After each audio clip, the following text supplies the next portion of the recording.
former remaster stream here on the Overanalyst channel. Give me just a minute, you are going to hear some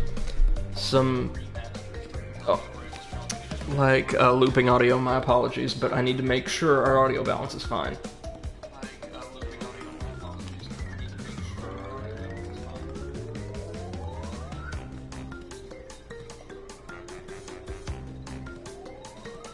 Test 1, test 2. Test. Test 1, test. Okay, that should be good. Please let me know if at any point during the stream we encounter any difficulties with audio balance, and I'll do my best to correct it.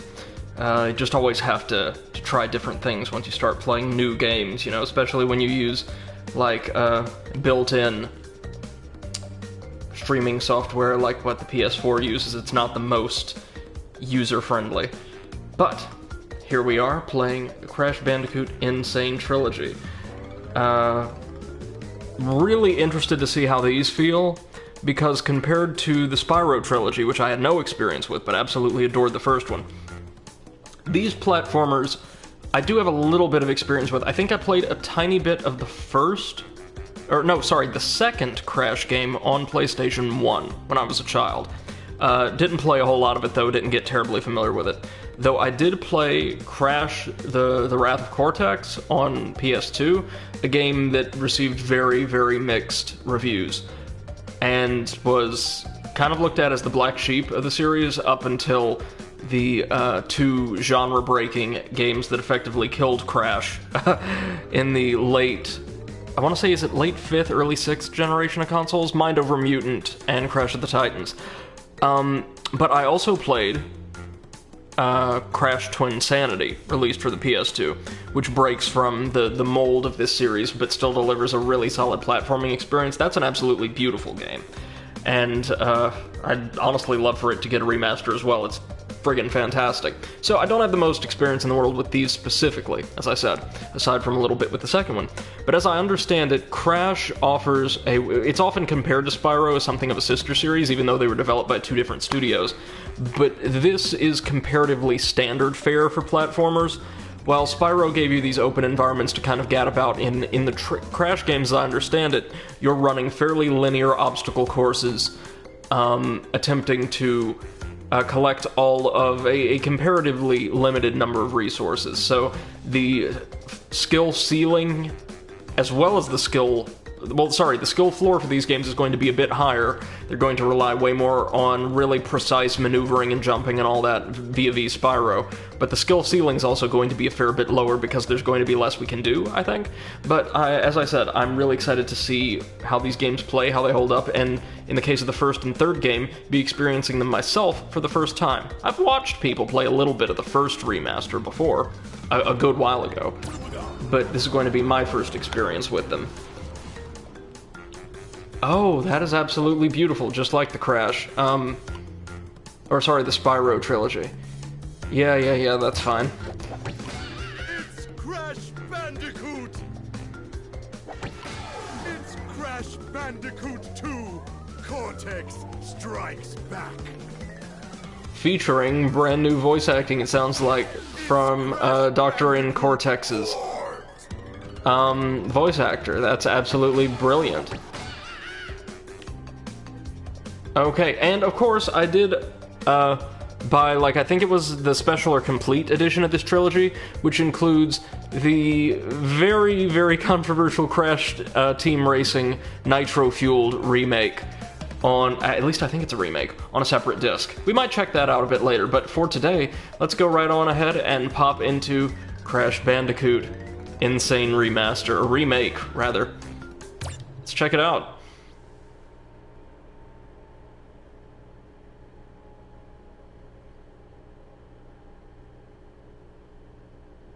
Okay, that there is, But, Dr. Cortex, we haven't determined the cause of past failures. Moron! This Bandicoot will be my general. He will lead my Cortex commandos to world domination. This time, I shall reign triumphant.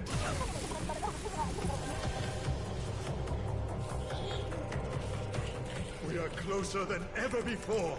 Quickly, Into the vortex! Dr. Cortex, the vortex is not ready. We have no idea what it could do.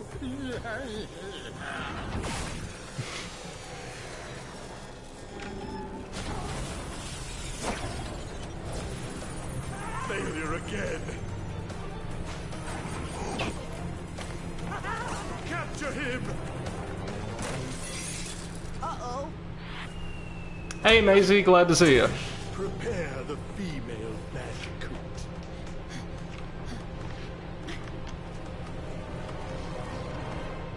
Going to try to turn subtitles on just as soon as we get control over the game. So as you can see, we have a very simple plot here that's fitting for a mascot platformer. Our buddy Crash is just a run-of-the-mill Australian mammal given... oh, there is no subtitle option, my bad. Given exceptional intelligence by our villains, Dr. Neo or N Cortex and Dr. Nitrous Brio, who we won't see again at all in this trilogy, I think. Dr. Brio, the little Igor-looking guy, doesn't make another appearance in the entire trilogy, I don't believe, though he does show up in much later games in the series. I'm doing perfectly well, Maisie, thank you very much. Glad to be checking out more games from my childhood that I really should have experienced at the time. How are you? No subtitles? Yeah, that is weird. Okay, so allow me to explain what we're dealing with here. As I said, these platformers are a bit more linear standard fare than were the Spyro games. We've got three very simple resources. Lives, Wumpa Fruits, they're on the upper left, and boxes. Now, the goal of this game is the goal of standard gameplay is exceedingly simple. Doing well? So glad to hear it. Thank you. Thanks for letting us know. All we have to do is make it to the end of a series of linear stages. You make it to the end of each stage, that's it, done. But in order to earn special, I think it's gems, we'll want to smash all of the boxes, or crates, rather, in each stage. And luckily we have a running tally at the top of the screen to keep us informed as to how many we've broken. Doesn't matter what's in the box, there's various types, as long as we destroy them all. So, Crash has pretty standard controls. Does not have a second move, or combat-based move, I'm used to seeing him with from later games. He has a standard spin, as I believe his only attack at this moment, and has a single jump. Nice, simple stuff here. Now, I know later on in the series they get really creative with environment design, but I think for this game alone, since we're kind of exploring this, oceanic island where the game takes place. Well, I think it's meant to just be one of the Australian islands. We're going to be seeing a whole lot of jungles and beaches and cliffs, that kind of thing. So maybe not the greatest diversity in environments, which is a shame, but what we do have is going to be absolutely gorgeous, I can tell you that much. Look at this.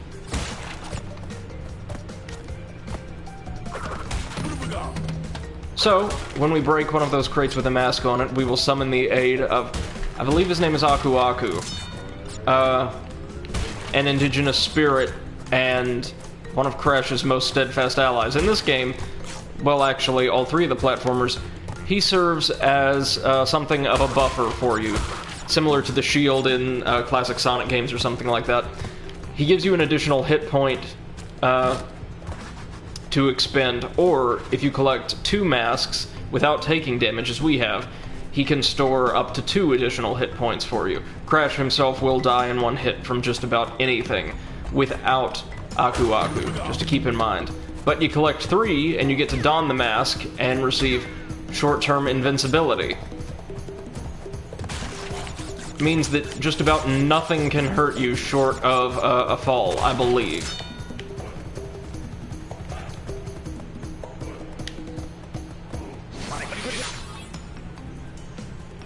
Ah, that's interesting. We'll get back to that in just a moment. Want to make sure I'm not missing anything over here. And we are not. Oh wait, yes we are. Sorry. That's the exit up ahead, the swirling portal you can see. So we obviously want to smash the rest of these crates. We've got 11 more to go.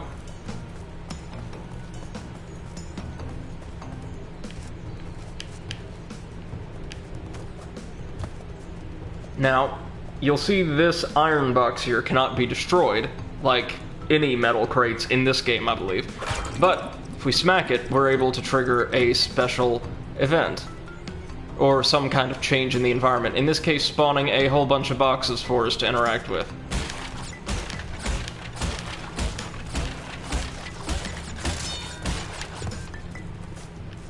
That's gonna get stressful a bit later on. But now we're only missing one box, and there it is. Right across the... Jesus. First stage, how do you like that? You're jumping in the Crash series from what I remember of my time with the second one. Oh, and all the boxes are restored, that's great. Your jumping does have to be very tight. We're in the Spin Doctor trophy, I believe, for knocking enemies into each other. Yeah, I've heard, compared to a lot of platformers from this time, the first Crash game, and I only ever hear the first one talked about in this way, is very, very difficult. Not impossibly so, but like it's going to be challenging and kind of demanding.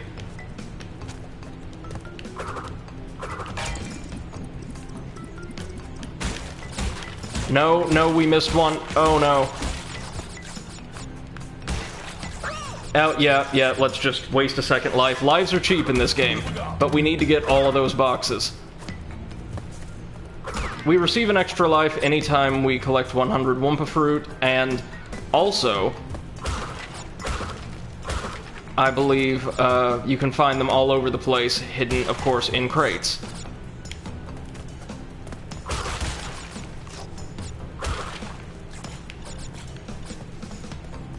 Now let's try that again. It was a miracle I was able to get that perfectly on the first try, if we're being honest.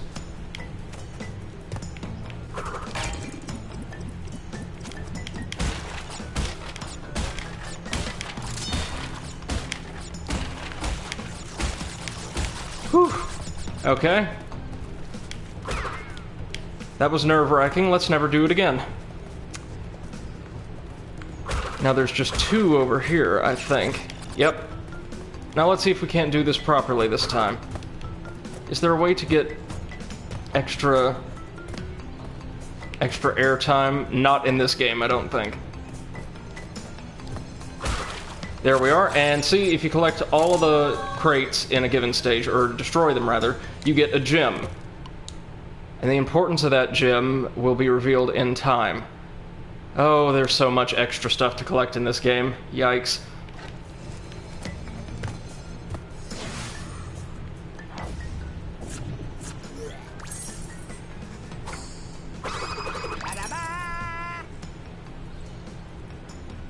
Maisie says, from everything I've ever seen from this game, which isn't much, the box jumping is always the hardest. Yes, it is.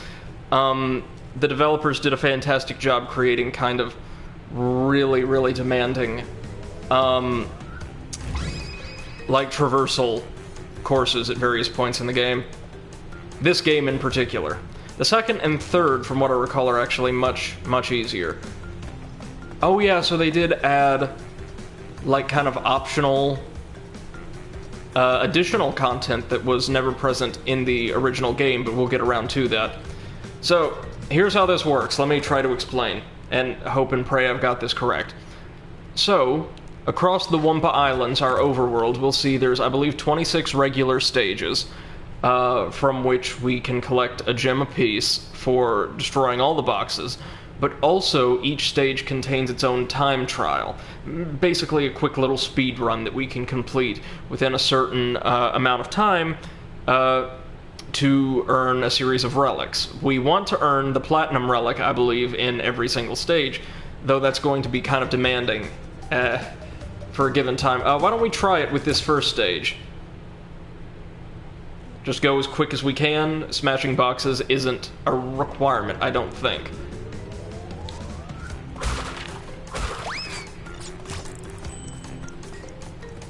Alright, now we gotta move. You can destroy these yellow crates, I believe, to give yourself some additional time.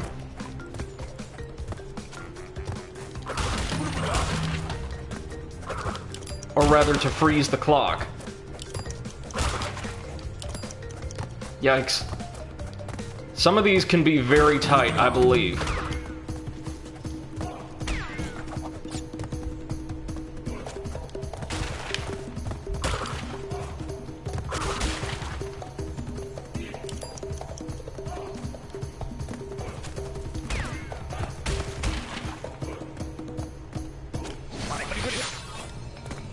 Alright, what's that going to get us? Doesn't matter. We don't need initials. No? No, that looks fine. Now, do we earn a relic or something for that? No. Hold on. What's our target time? Ah, 34. Okay. We can manage that, I think.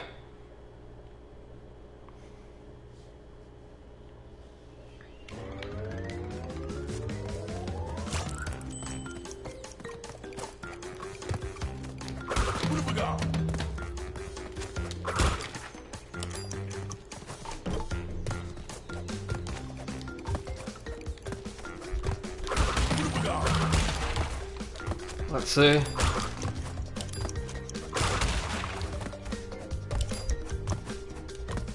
We're moving way more efficiently than we did earlier on.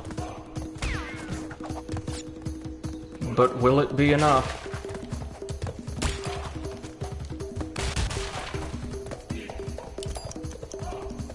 Oh yikes, probably not. I bet we have to go down the other pathway and there's... Yeah. We'll restart, because I bet we have to go down that other pathway, and some of the boxes that spawn there will be, yellow crates. And I've got to try to remember to hit that 3 up here.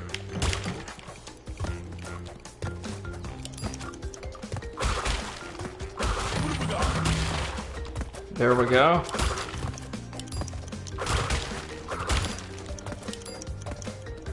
Yikes.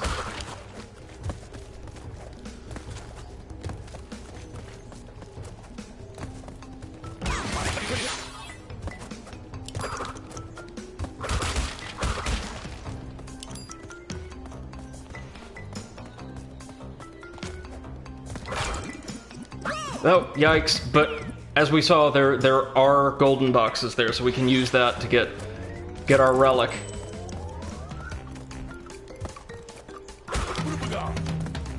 I may or may not do the time trials on stream. I just wanted to show one off really quickly. To show you that this series does not play around.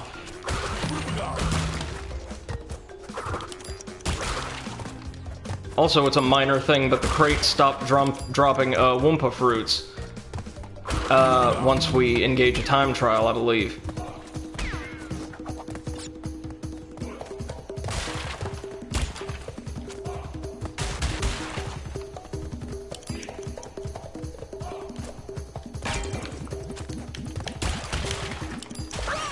Oh, yikes. That was the answer, though. There was a big 3 there. Now, how many lives do we have? Okay, so you don't actually lose a life if you die during a time trial, I don't think. That's good to see.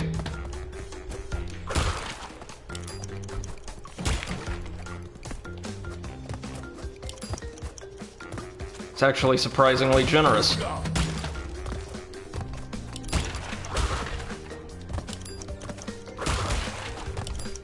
Okay. There we go. Oh yeah, we move much faster with Aku Aku.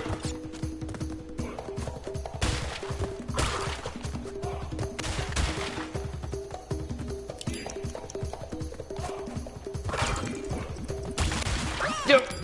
Too soon every time. Okay, so you have to wait for that one, so it's not gonna be worth it. But netting the 3 might be good enough to put us over the top.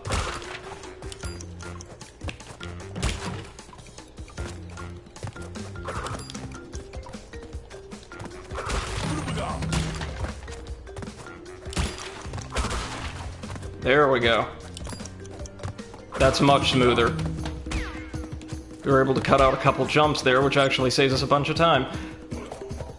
I really admire the video game speedrunning community, but man, there's no way I could do it. Way too much stress.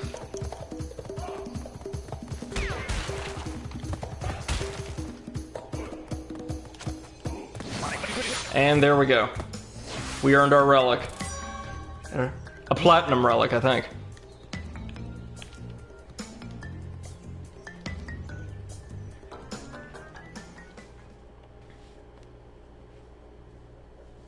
In some stages, or in some games, I think they have 3 different, oh no, that was just a sapphire relic. They have different relics for each stage, acting as basically gold, silver, and bronze medals, depending on how fast you were in that particular stage. But that isn't the case in this one. It looks like you either get just a platinum, a gold, or a sapphire relic. Huh. Well, we're definitely going to get all 26 gems, though I certainly don't know about the relics. We might have to do those later. But let's move on to our second stage, Jungle Rollers. Oh, and here we get introduced to a series mainstay, the good old TNT boxes. Now, these bad boys still need to be destroyed to count towards that crate total, but they have a timer built in that will give you about 3 seconds from making any kind of contact with them short of a spin before they will violently explode. Now, if you spin into them, they detonate immediately. Obviously, we don't want that. So you bounce on it. Oh, how I've missed that sound. And they detonate quite harmlessly.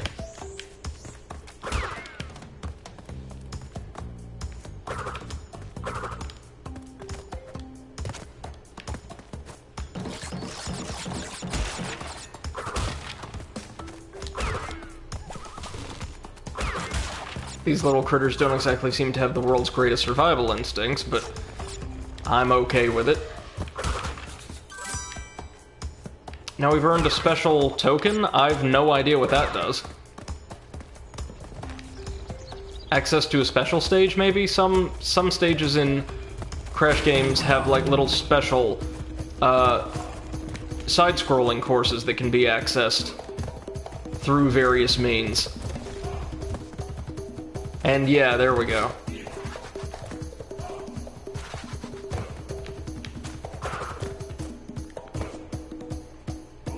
I think we might want to jump up and hit that block, maybe? No?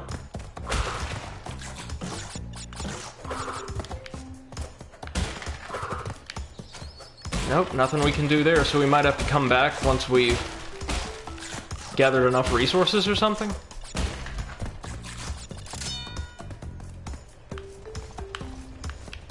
Yeah, because I can't see what's up there quite yet.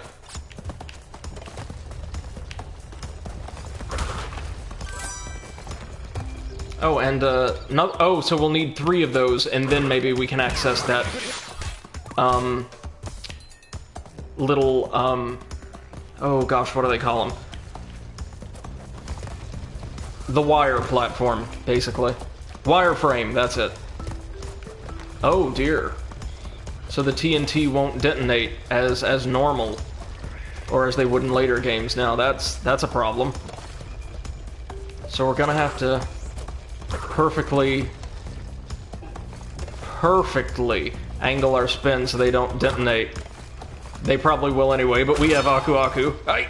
Oh, hey, we did it! Check that out. Yikes!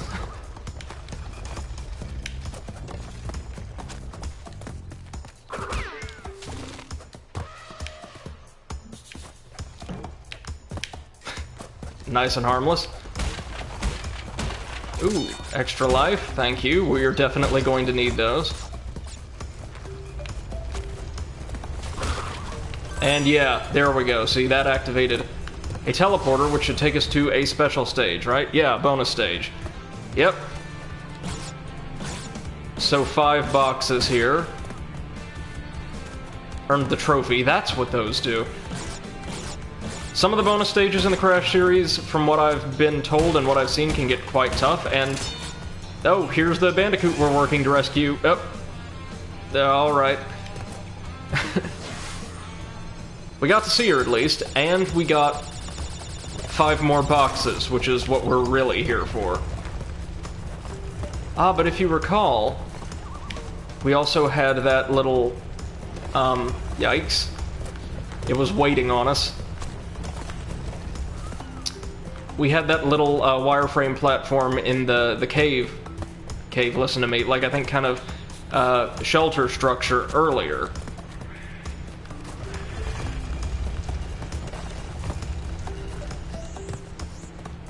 So I want to see if we've activated that now or what.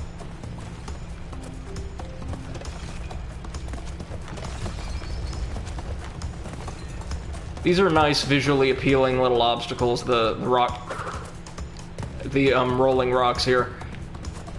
Thematically appropriate, visually appealing, not super difficult to time one's movements through.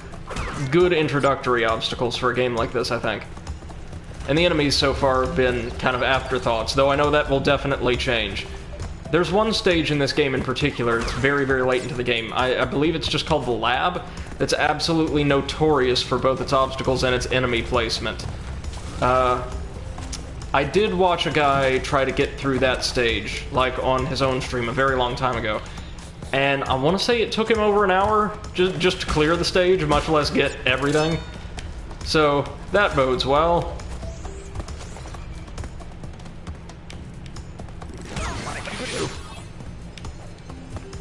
So we've missed some boxes. Huh. Well, wherever could they be?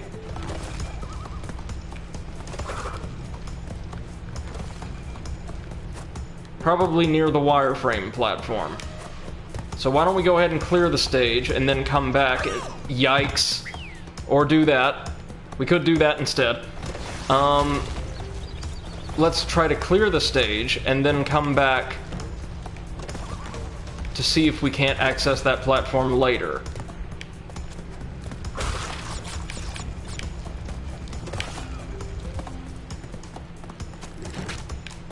There we go. So we didn't get a gem quite yet, but we shall. Yes, I know I missed 3 boxes, Crash. That's alright.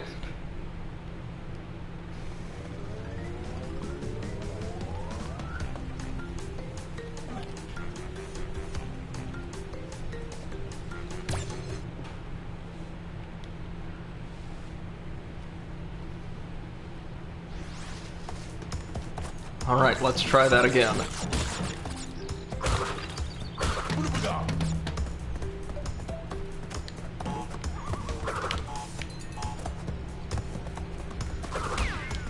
There's going to be a lot of retrying of stages in this playthrough, I promise you that. There we go.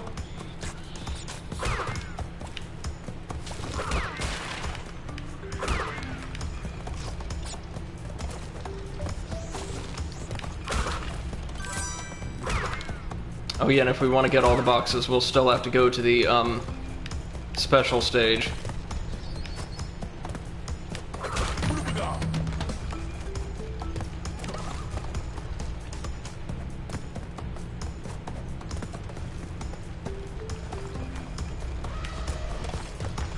No, that's still crossed out, and I really do wonder why.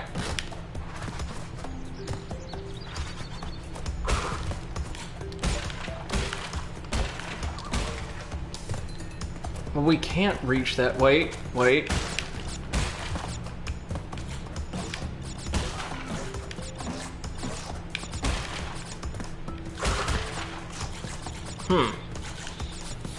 Well, I'm sure our answer is a bit further up there.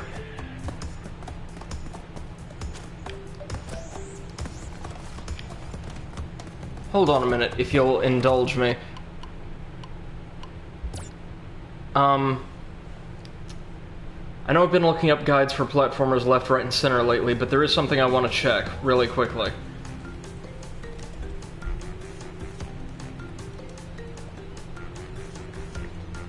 Yes, I'm looking up a guide mainly to keep us from just sitting here for ages as I try to puzzle this out.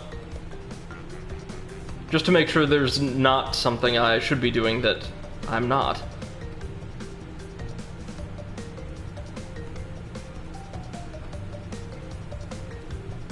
Alright, let's see here.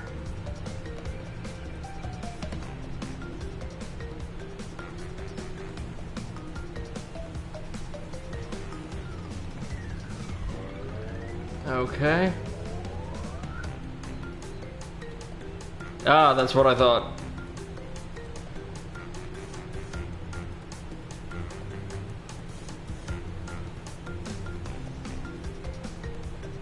Yep, that's definitely what I thought. In order to get all the boxes in that stage, we need an item that we can only receive a bit later on in the game. Makes sense. So, I guess we have no choice but to carry on to the Great Gate. So apparently, as we find certain gems throughout the game, they'll give us special abilities, or at least allow us to access certain platforms or obstacles that we couldn't on our initial run-through stages. Just 38 boxes, okay. Oh, very nice.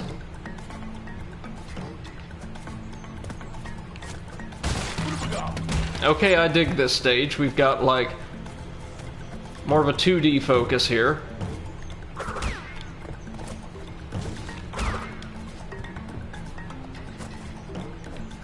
Very colorful.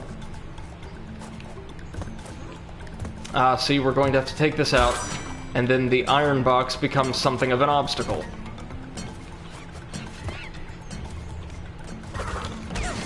Ooh.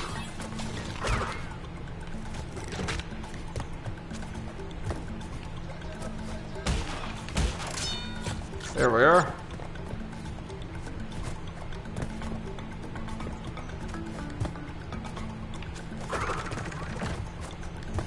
Ha.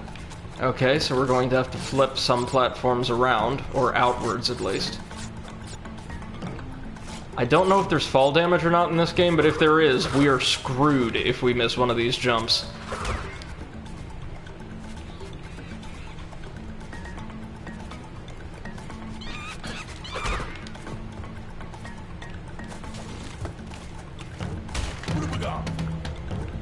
Let's see, there we are. Oh, I thought I'd send him into the fly trap, but no such luck.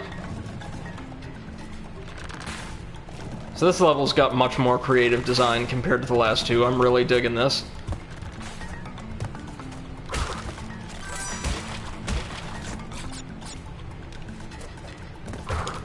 Oh, okay, so we're going to have to jump on these guys, or not. Jump on them to cause them to raise their shield, and then spin into them to actually defeat them. I assume you could do the latter if you, like, spin into them to cause them to... Oh, that's slippery. Raise their shield, then you could jump over the shield for a quick kill.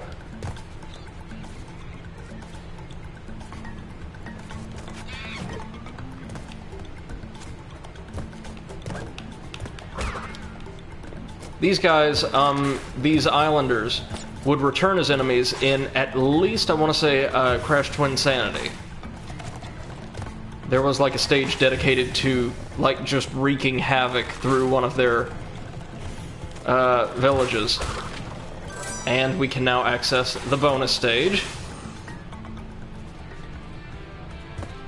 Alright, 11 boxes here.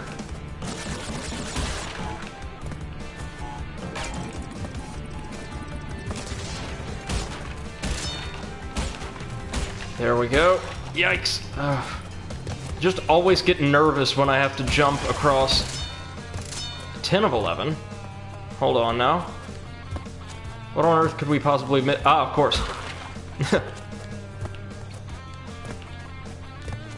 I always get nervous when I have to, like, jump on very fragile platforms over a bottomless pit like that.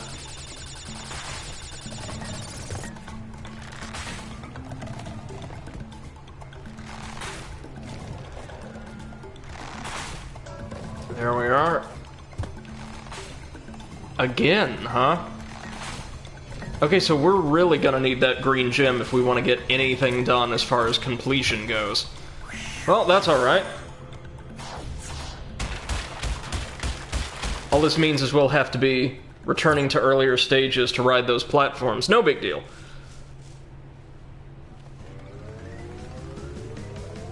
Now a stage just very creatively named Boulders. I do really like this overworld, though, don't you?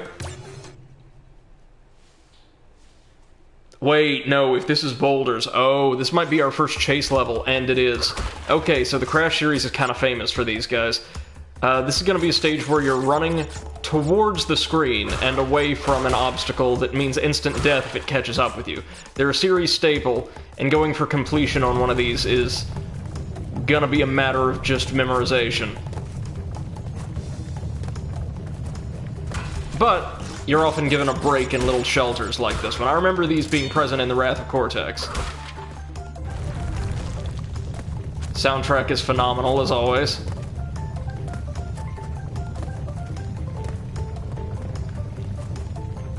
Whew. Now they're throwing boxes in our way. Not what I want to see.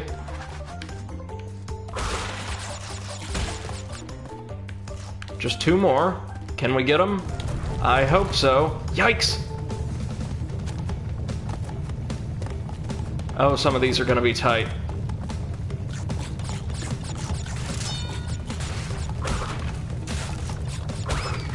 And we have all the boxes for this stage. Brilliant!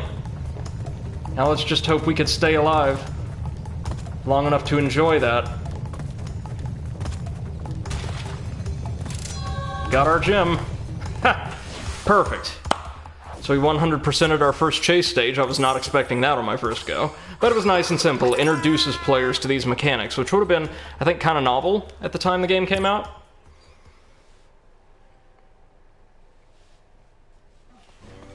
So as you can see, compared even like to Spyro, the stages here are very short and sweet, but like really mechanically rich.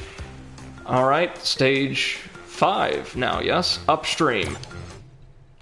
They would get more creative and very pun-heavy names later on in the series.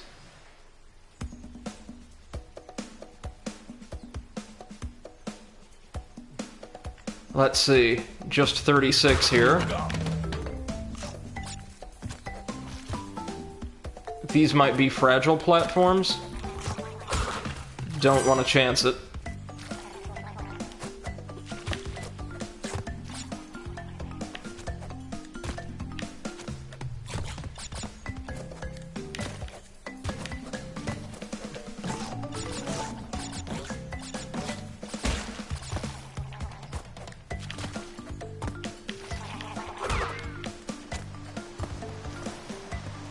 Alright, that's giving us some resistance because it is, of course, a slick, mossy platform. Water, of course, as Crash is a 90s platforming protag, is not exactly his best friend.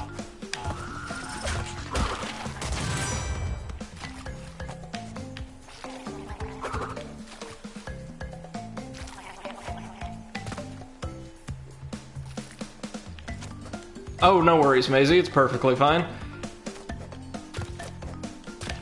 Okay.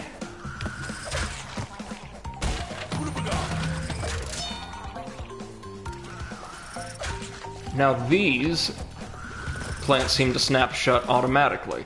And, oh dear, something else we'll need a damn gem for. Oh, that's a shame. Maybe we'll get these after defeating bosses or something, because right now we're not completing enough stages, really, to merit earning special gems. Well, and since we seem to receive only white gems for clearing stages...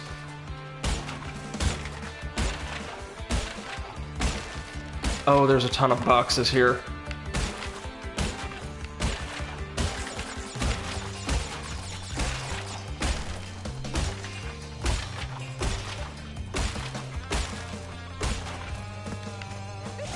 Most of these stages seem to reward us with extra lives, which is always a good thing.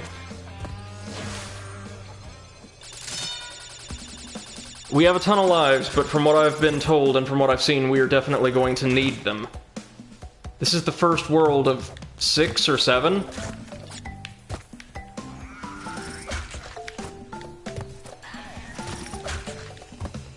Yeah, see, more gem platforms. These look like white gem platforms, even though we've already got plenty of white gems.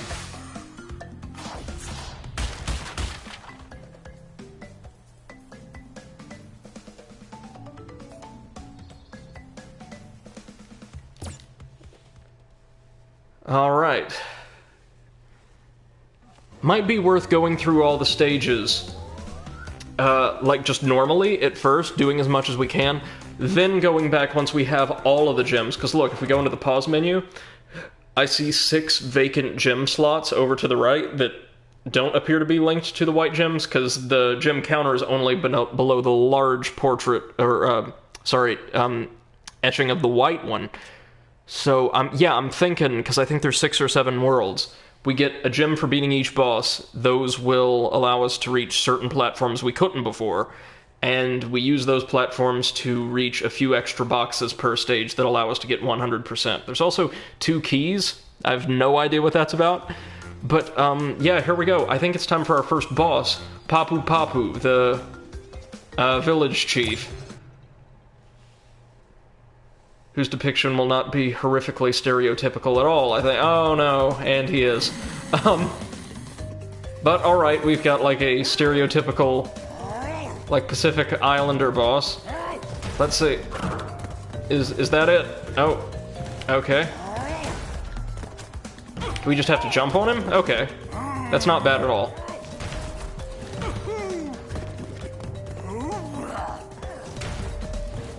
Well, he's slightly more involved than a Spyro boss, but not by much.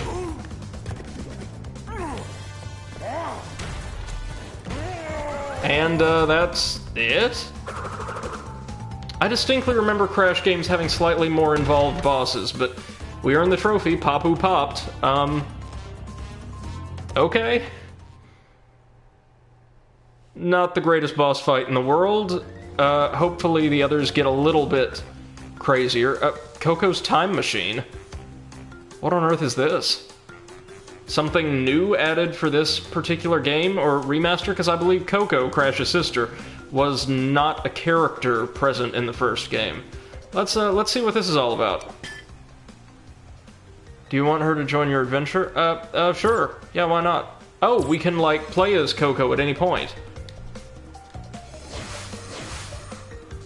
And she plays much the same as Crash does, I think. I think she was first playable in the second or third game.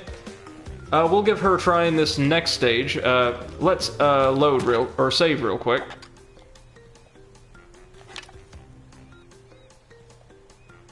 That's cool that they give you the option to play as a totally different character, though. So I guess she'll take on Rolling Stones.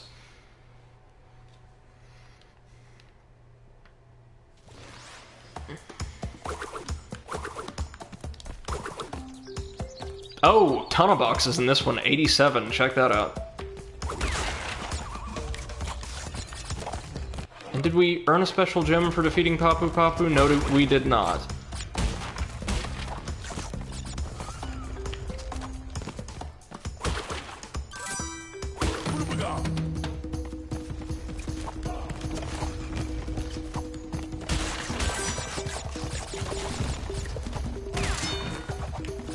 We unlocked an... Oh! Sorry, we fell down a pit. But I noticed there was an embryo token we unlocked as well, so a different type of special stage, perhaps?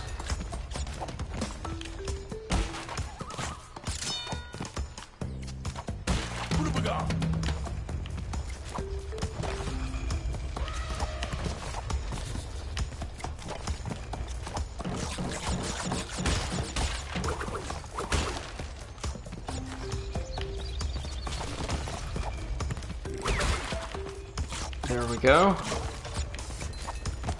Now some of these jumps are starting to get a little tough.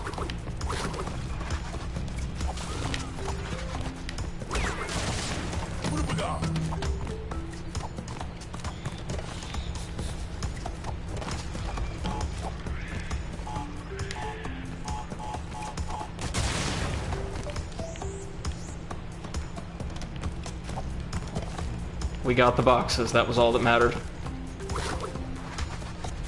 Unless a token was hidden in there. I get the sinking feeling that one was.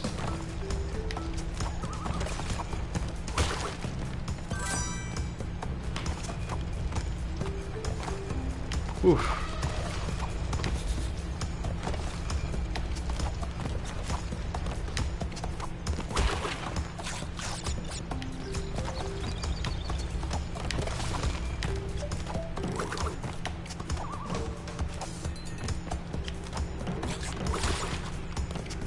There we go.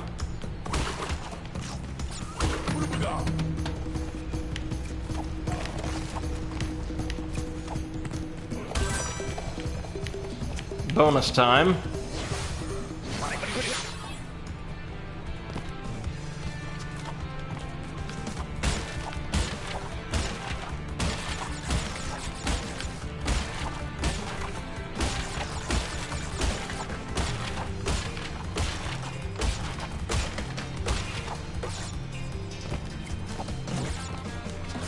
Let's get these right quick. There we go.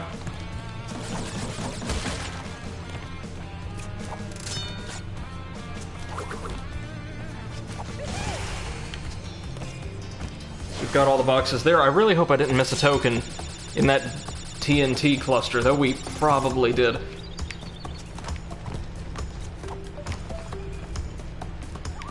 Here's something we need the blue gem for.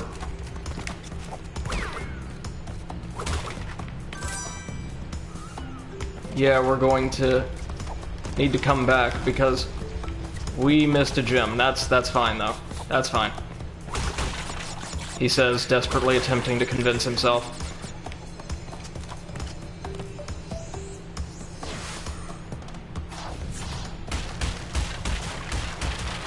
Yeah, we missed a ton of boxes. We get it.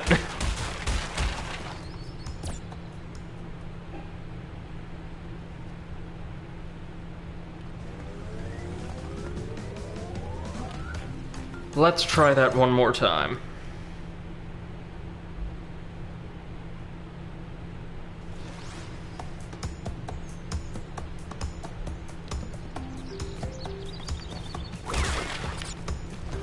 Let's actually follow some common sense and be careful around TNT this time, hey? Thankfully, since they do have the 3-second timer on those boxes, even if we trigger one by accident, we can, still have enough time to break all of the boxes in their environs.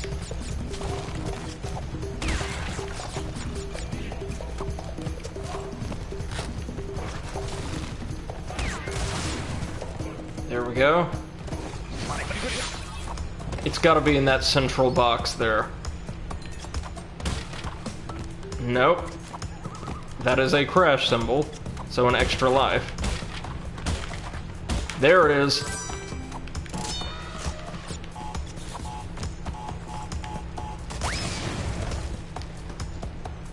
There we go.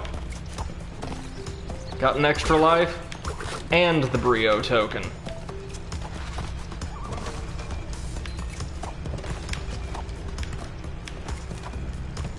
I want to say after this game, Brio wouldn't appear in like a mainline Crash game until maybe Twinsanity on the PS2, where he's fought very briefly as like a mini-boss at the end of a certain very lengthy platforming stage.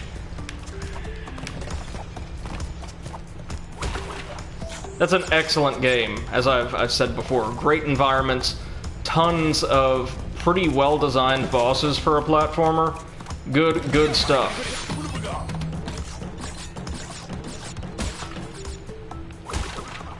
We might be able to get all the boxes here. I don't know about that, though. Hold on, is that... What's up there that I can just barely see? Oh, it's just an extra life. Just a crash. No worries, just a crash.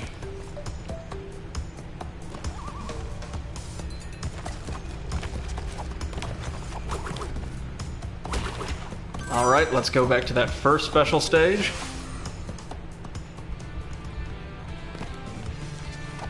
This should still get us a couple extra lives, so I am not gonna complain.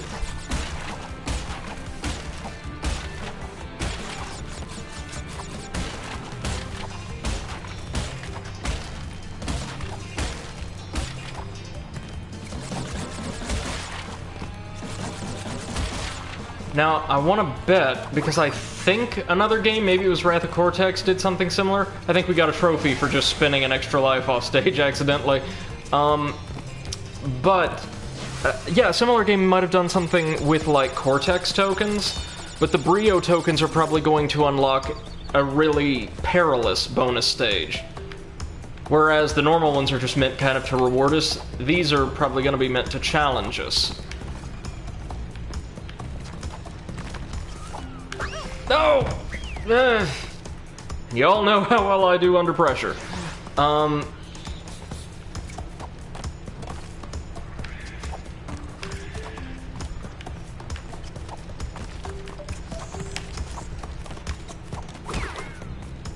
Let's check this out now.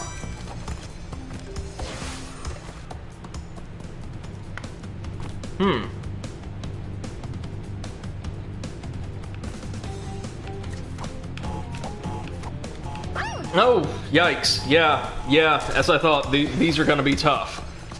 We've got like a bridge made of TNT across the sky.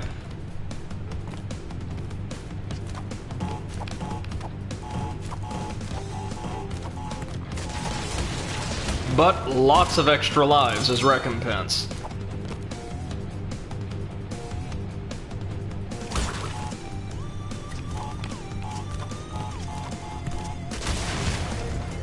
Oh, and we died. Wasn't expecting that. I thought the iron box would shield us, but okay. Okay, totally my fault. At least we get, as I said, oodles of lives.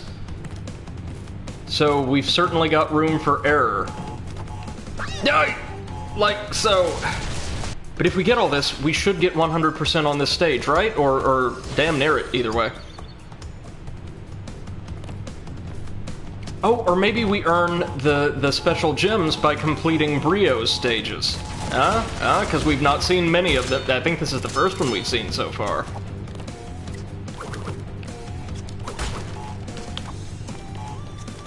Oof.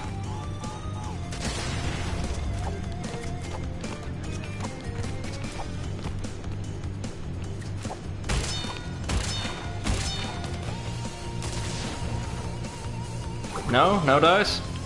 Alright.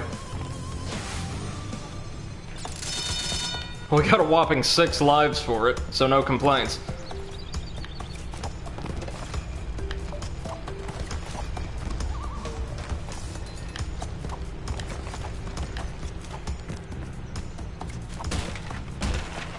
No, we still need another gem to get all the boxes, which is a right pain. But we got a ton of lives, so well worth it.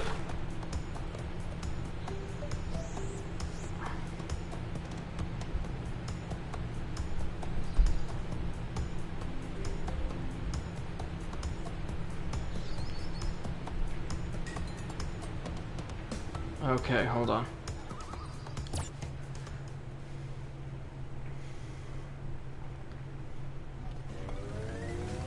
Alright, well, oh, we have to play as Crash for this stage. Alright, this is Hog Wild. Oh, I think I've heard of these stages.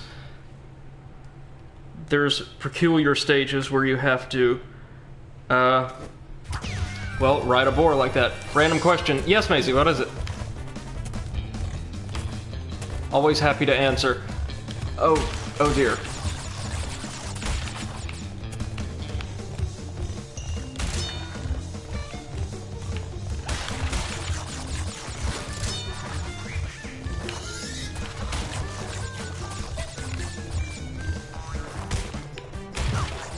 Oh. Oh, can you try making me a profile picture? Of course! I would absolutely adore that. Thank you so much for the offer. Give it your best. Oh. Okay, this is gonna be a little tricky. Now you'd think, right, a big old boar would be able to just tear straight through these tribesmen. But no such luck.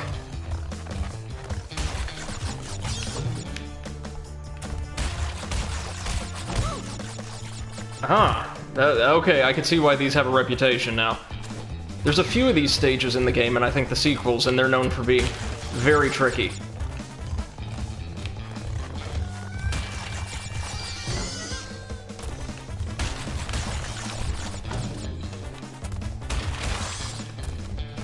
It's the kind of thing that I bet our buddy MC2M would absolutely adore. Very, very tight timing required. What on earth? How's this village laid out?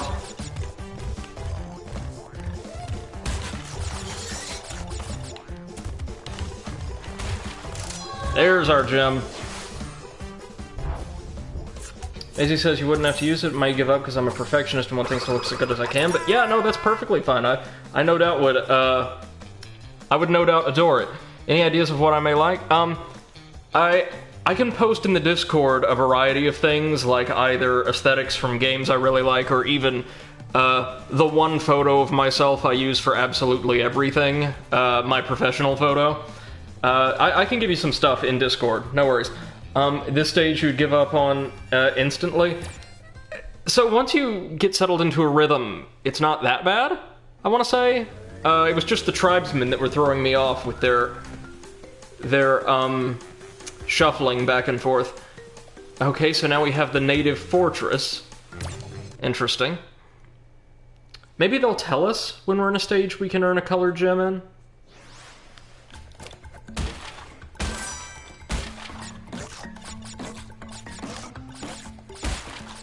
So this is going to be like the Great Gate, another really cool little 2D side-scroller.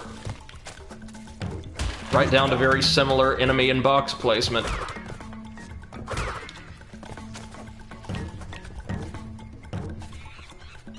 Alright, let's...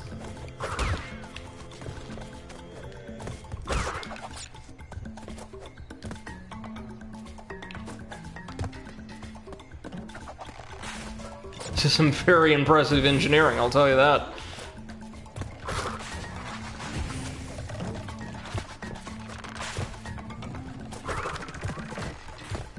And credit to them, of course they're still using extremely stereotypical motifs, but to the best of my knowledge, the devs have used, like, broadly Polynesian aesthetics for this village. Again, unfortunately, very stereotypical versions thereof, but it's here, at least. And this game is meant to take place in or around Australia, so... With the Bandicoot being, I think, a very unique, well, as is the case with so many mammals, but unique to Australia. Crap.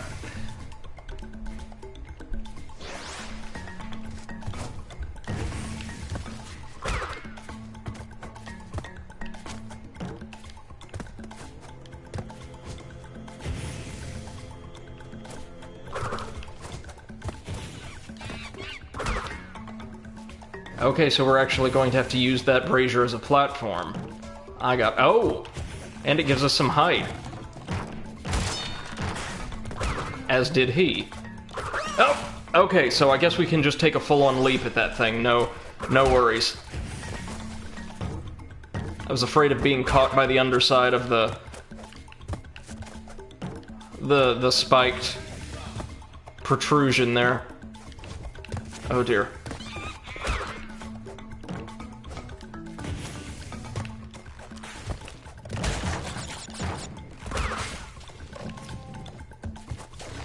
Yeah, okay, it's just safe enough, it would appear.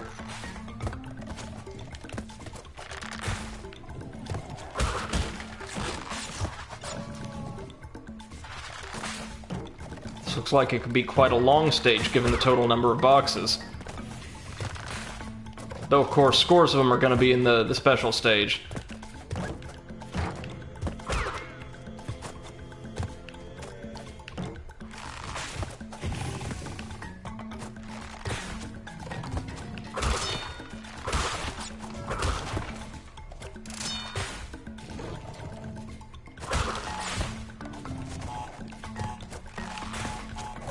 Oh, Christ.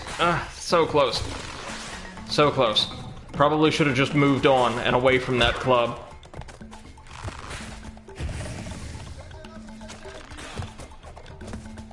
Luckily, lives seem kind of cheap in this game.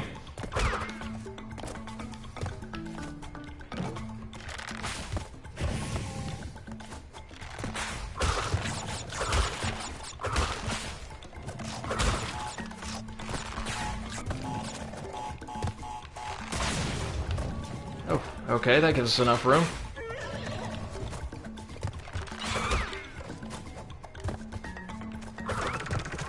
Bonus stage? Bonus stage! There we go.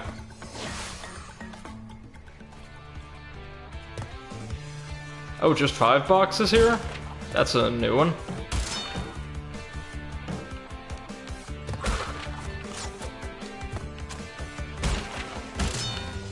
Oh, we automatically collect the extra life in that situation. Okay, had no idea. Let's try that again.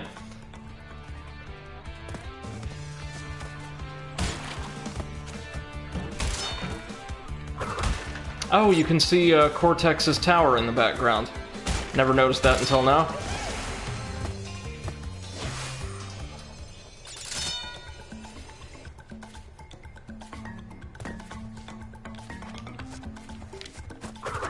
Haven't even cracked half of this stage's boxes yet, so either there's a Brio stage somewhere out there, or there's a ton of them up ahead. Oof.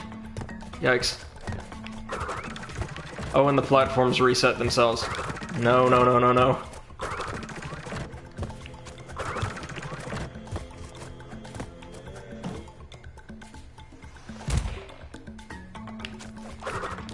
Oh. Criminy. Okay.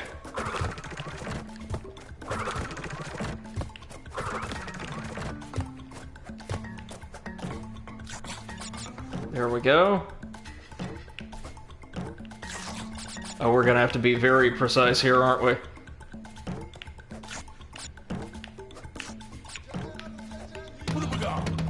Good, we've got Aku Aku. First time I've seen him just floating out freely. Oh man, we're still not to the end. No, no, no, no. Ah. Well, it's worth taking the death. If it means I get all the boxes, I'll take it.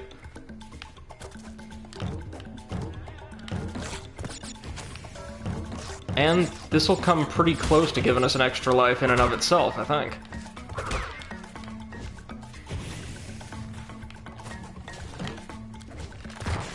No! What?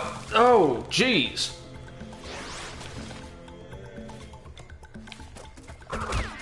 Once more.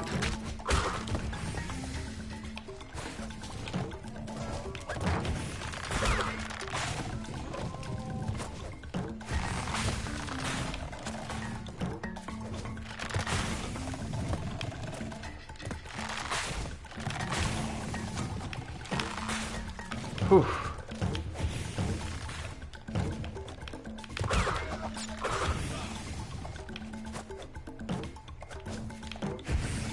Yikes.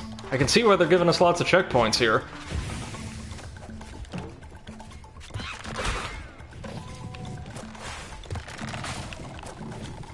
Whew.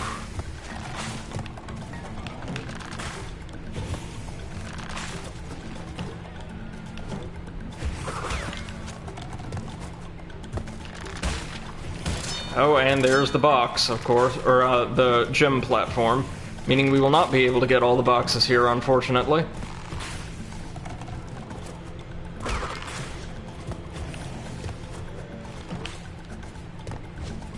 This is a pretty long stage compared to all the others we've seen so far. Oh!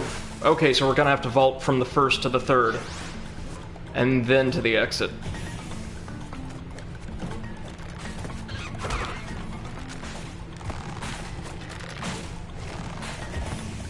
Okay.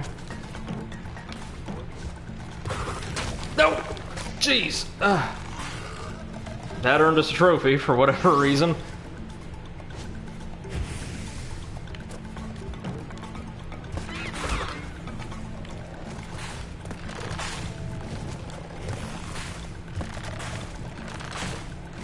There we are.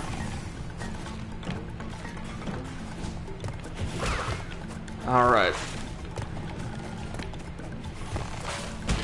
These are very well-designed stages, though. Obviously, certain obstacles or platforms are placed just far enough apart to get your heart racing.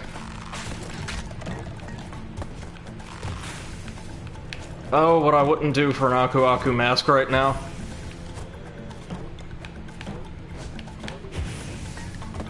There we go.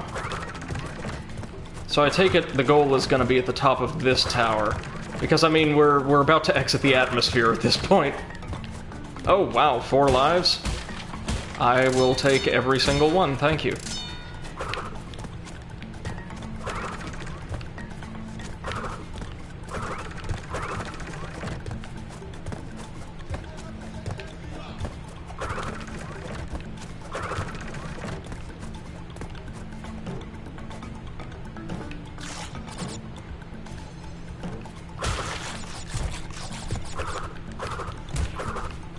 Oof. That one's gonna take us a couple tries. And it won't get us anywhere near all the boxes, so we might as well carry on for now, until we get the... I think it's the red gem for this stage.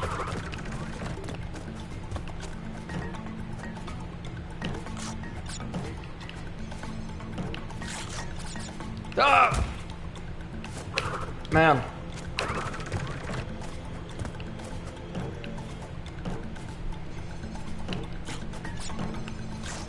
Yeah, here we go. Yeah, we're good for now. Very cool little stage, that, well, little stage, very long stage.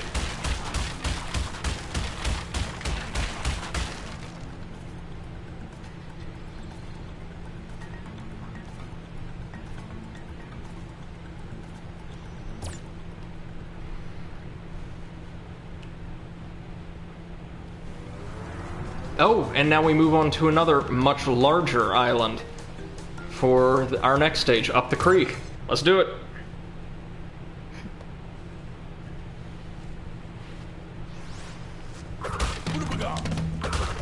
Another 48 boxer, or, well, stage with considerably more boxes than earlier ones.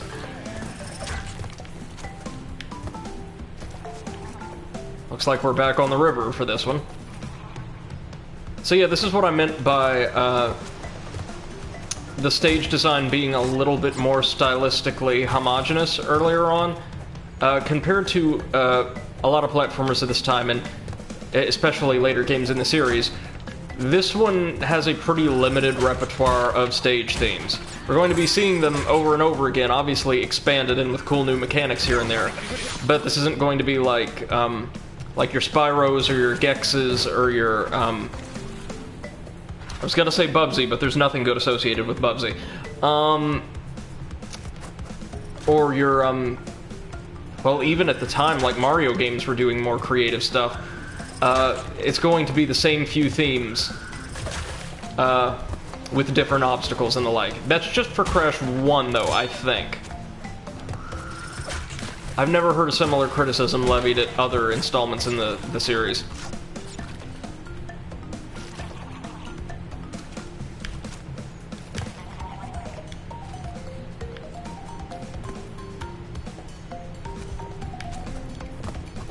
Yikes! Oh, we actually can defeat the monkeys while they're spinning. It just takes very tight timing.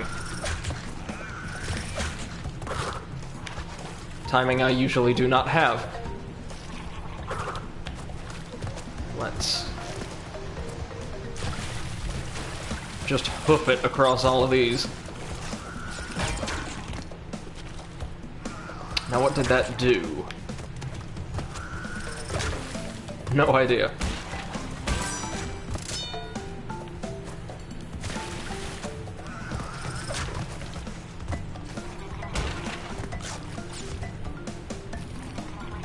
Everything looks absolutely gorgeous in this remake, though. Especially, like, the textures for Crash's fur and the like. Oh, man, get out of here. Ah, and this will give us access to the bonus stage.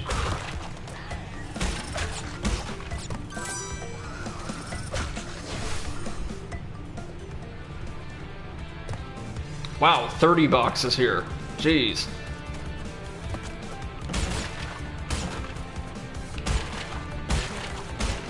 Well, we can already see what the challenge is going to be here. It's going to be a giant box jump. That's good for my blood pressure. Okay. That's the first half done and dusted.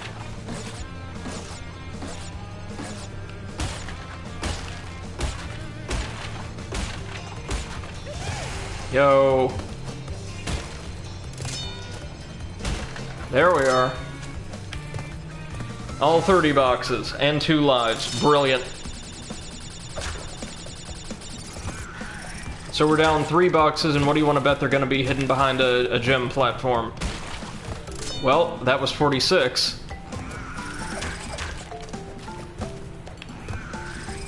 And yeah, no. Was there a gem platform in this stage?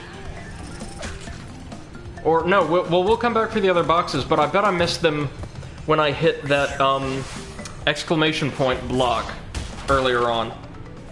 Maisie says that irritates me so much.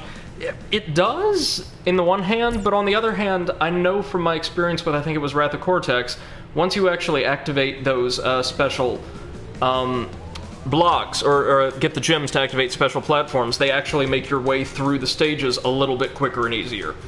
I think I probably just missed something when I hit the exclamation point crate. It probably opened something up earlier in the stage. No matter, though, because we're on already to the game's second boss.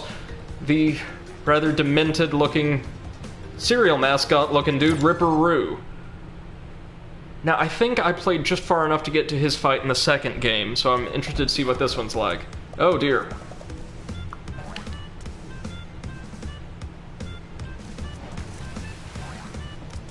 Oh, you were very, very distressing. So I take it we want to detonate the big TNT when he's around.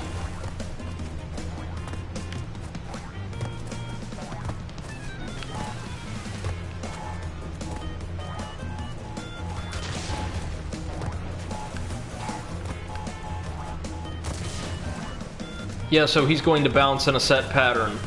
And we need to detonate these... Oh, damn it.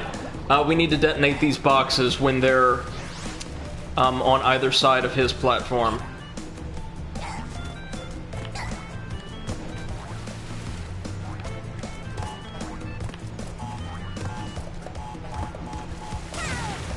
Like so. Now he's going to adopt a new pattern.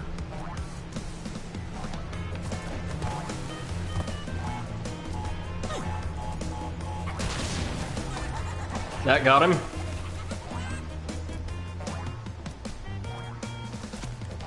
Oop. Okay, so it's across the uppermost, rightmost, lowermost, and leftmost platforms this time. Okay, this is pretty simple, but it's more complex than the Papu Papu fight. I dig it. And aside from providing very brief, like, zone denial, Rue himself doesn't seem to do anything at all. Your only real threat here comes from traversal, in other words, making jumps that are too risky for you. I've got to get the timing on those just right. It's gonna be right after he jumps to the right, I think.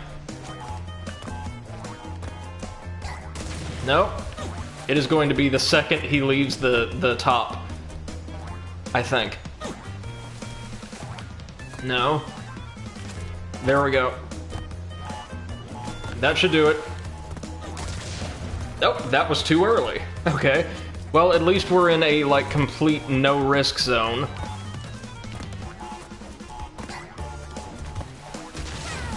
There we go.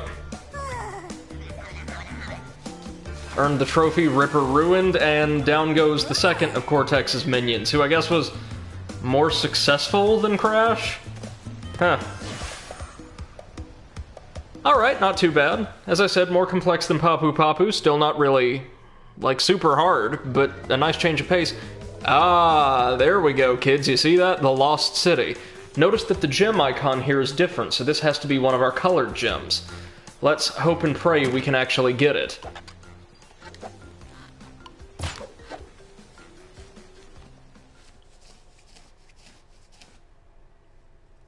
I didn't load accidentally, did I? Oh, crap, I did. No, so we want to go to autosave, and we want to load. Yes, we want to load. Yes, thank you very much. Whoops.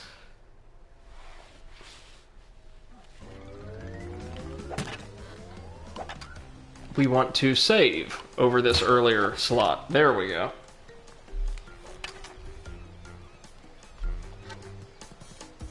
Alright, the Lost City. Let's take this one and hopefully get ourselves a gem.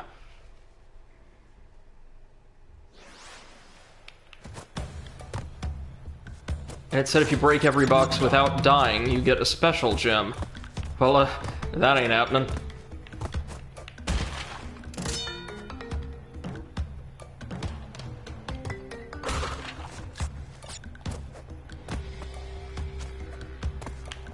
Oh, okay, so how on earth are we gonna manage that then?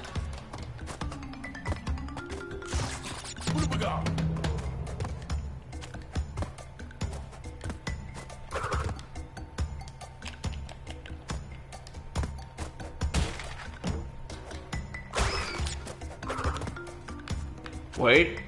Yeah, you can jump around the iron barricades. It's not perfectly fixed 2D. There we go.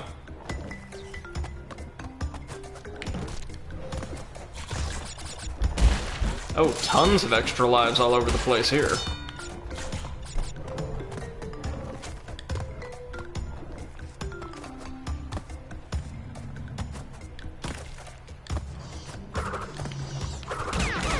Ooh.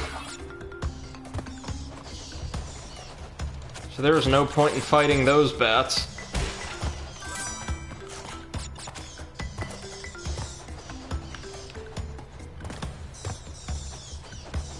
Looks like the ones hanging from the branches serve as kind of a warning sign to us.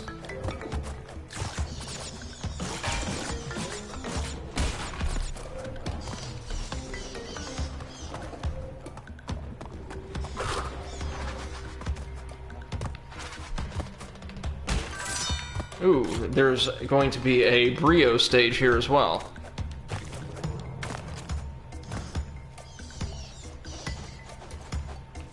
More bats, of course.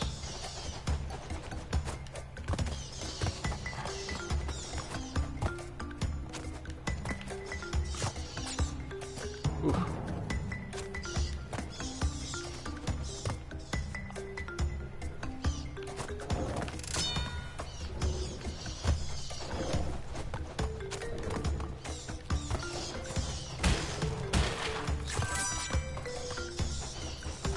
Sorry, I'm a little quiet right now. This just seems to require a ton of concentration.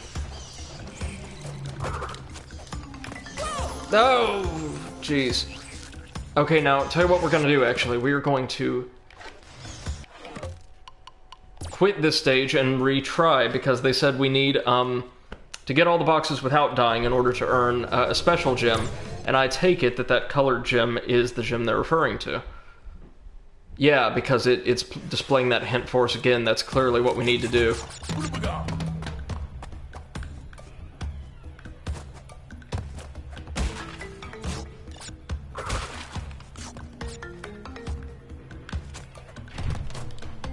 That's good. Hey, MC2M, how's it going? We are trying to make our way through the first Crash Bandicoot. I don't know yet if this is a pretty smooth run or a pretty cursed run. I've only got one real Let's Play I've seen bits and pieces from to compare myself to, and I seem to be doing okay, so that's something.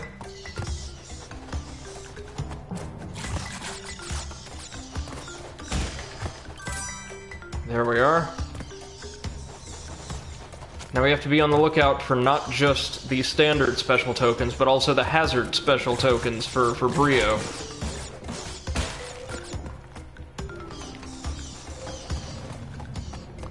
And the hazard special stage is where we're likeliest to meet an unintentional death here.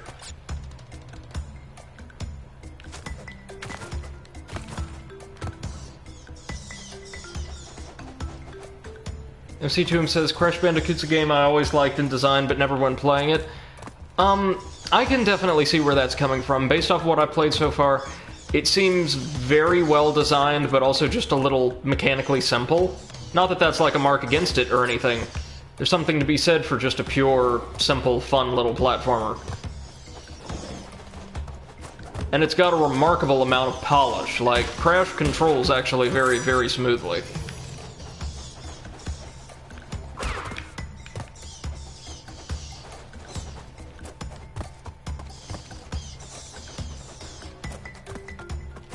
I will say I could do without the mandatory backtracking mandated by the... Oh, no, no, no. Damn it! Mandated by the special gems. Like, you have to go back to just about every single stage with a colored gem just to find another 2 or 3 boxes. I could do without that. But the game itself seems to be really, really solid.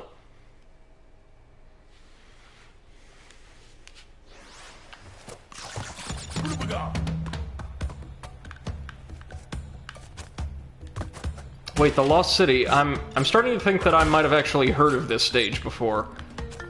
I know there's some stage from the first game that has a reputation for being kind of insanely difficult for where you find it. Apart from the lab, I already know about the lab, and it might be the Lost City.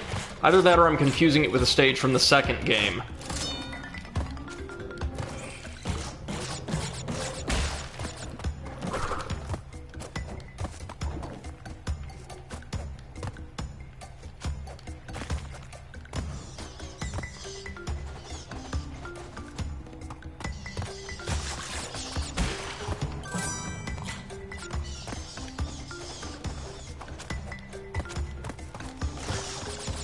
There we go. At least we're going to earn plenty of lives if we have to keep doing this stage.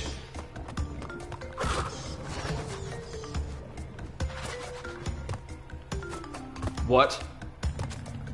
No, seriously, what? What happened to this box? Oh no. Oh, that's very bad. Yep, just kill us now. Let's quit one more time. Maybe I missed an exclamation point box at some point that I just totally failed to notice I ever hit. Yeah, that sounds like something I would do.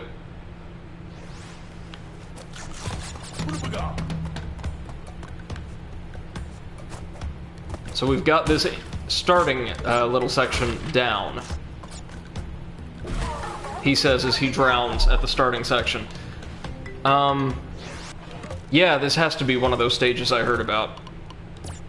It's not hard at all just progressing through the stage, but getting the plethora of boxes here without dying. Yeah, that's gonna be hard. That's gonna be really hard. But hey, we have to take heart in knowing this is the most difficult of the trilogy, apparently by a really long shot. I don't remember much of Crash 2 from my youth, save that, yeah, it was definitely more straightforward than this was. Or than this is.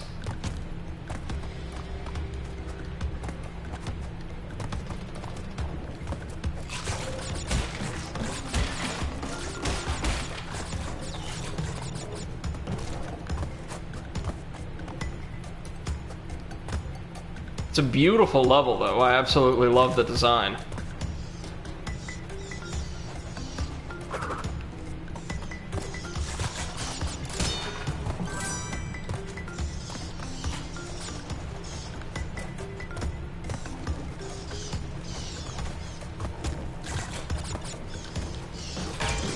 Yep, I heard that sound. That is the sound of an exclamation crate being triggered.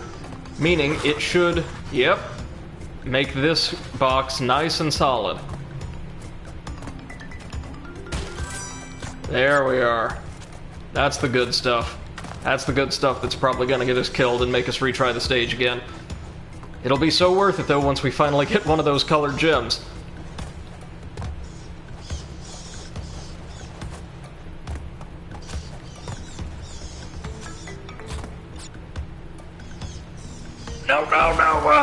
No. Well, let's try it again. I have this horrible sinking feeling that they've placed all the colored gems in what they consider to be the most challenging stages. MC2M has a suggestion for the Discord. Yeah, go ahead, man. Live notifications? Oh, I should definitely do that. I'll set it up through Twitch.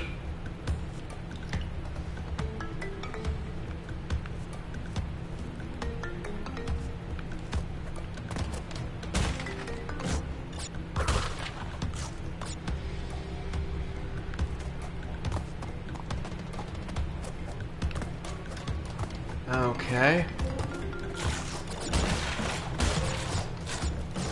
Right now, this game definitely has better bosses than Spyro, I can say that much. I would say I prefer Spyro so far in just about every other regard, not that this is a bad game at all. Just the opposite. I just happen to really, really like that game. But this has better bosses. Not fantastic ones, mind you, but better. MC Toom says Spyro 2 has better bosses. I've heard, well, to be honest, first of all, just about anything would have better bosses than the first Spyro, but I have heard that other entries in the series definitely improve on that element.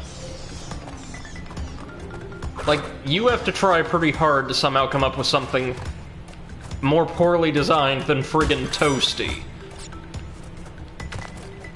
You know, the boss that does absolutely nothing. Maybe Cloud and Candy from Yoshi's Story. That one has notoriously poor design.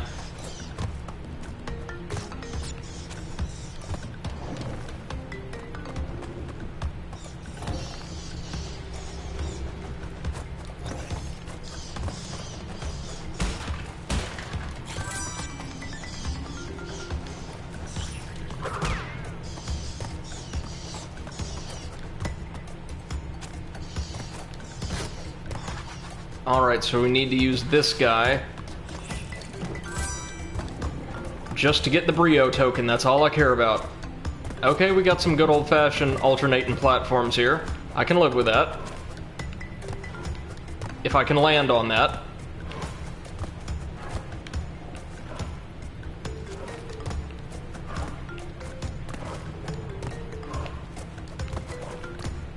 Ooh, that's going to be one of our bonus tokens, isn't it? Nope. Good old bunch of Wumpa fruit, though.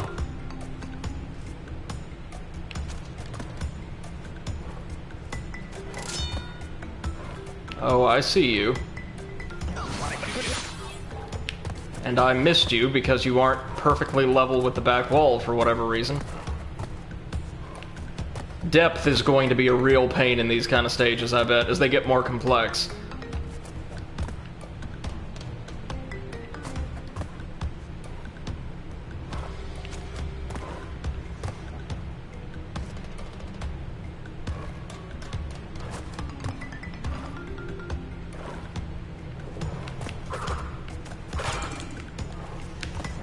There we go. It's worth it. It's worth it. It's worth it.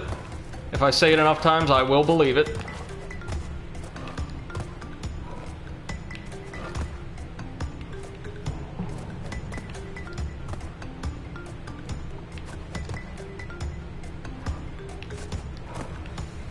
Okay.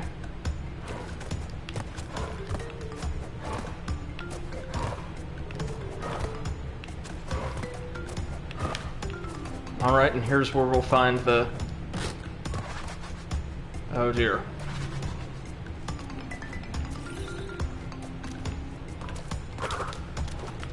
No, no, stay away.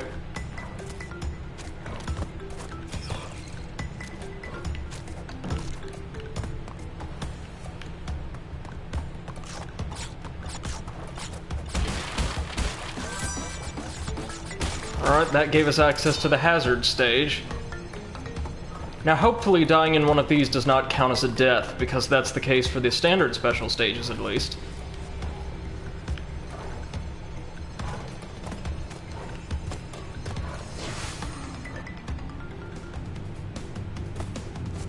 Okay, so 21 boxes here. Oh, good lord.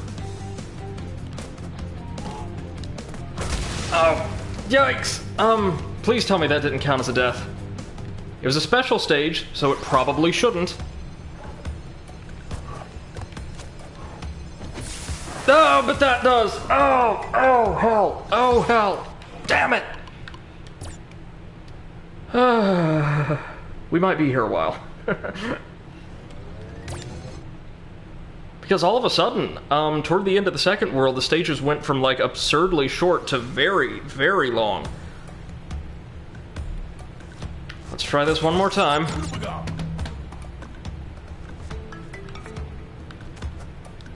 Oh. MC2M says dying to progress. Yeah, it's...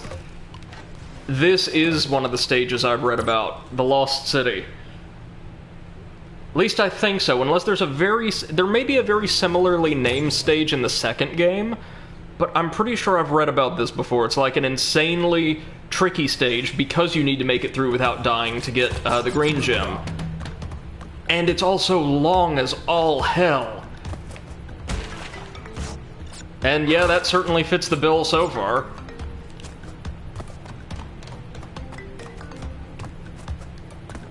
Like, all of the first world stages could be cleared probably within about... Well, since there's time trials, we know in no time flat, but like a couple minutes if you move along casually. But this is an endurance match.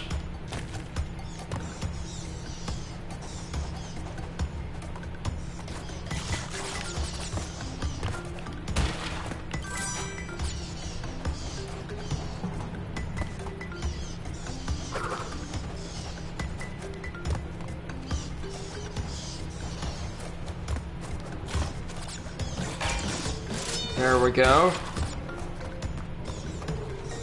We've got this section down at least.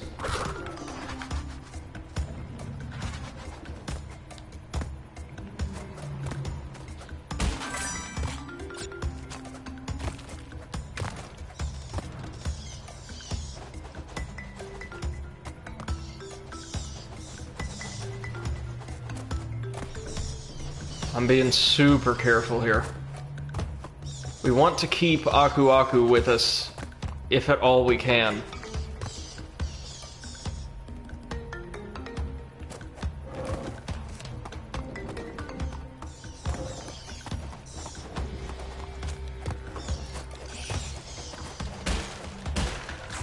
There we go. Now the bonus stages are comparatively, like, breezy affairs, so hopefully we'll have a simple enough time once we get there. Or I should say, sorry, the standard bonus stages. Brios are intended to be much, much harder.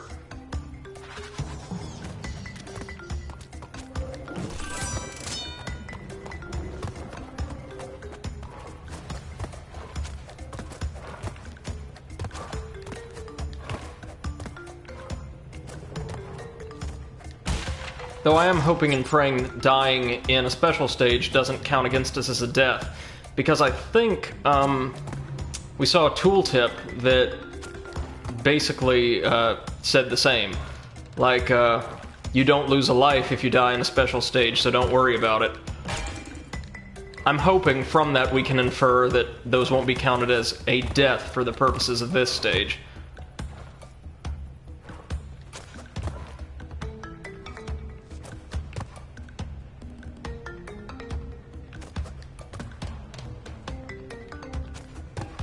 Whew.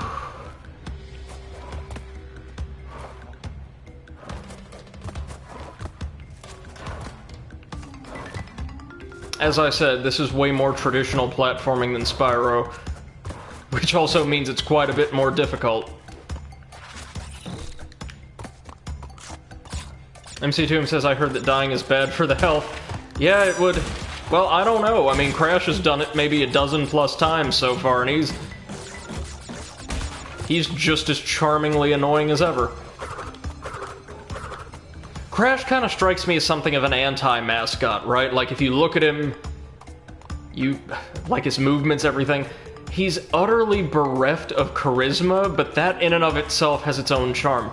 Not in the sense of Bubsy, where he tried so hard and failed, but he's just got like his own kind of gormless charm.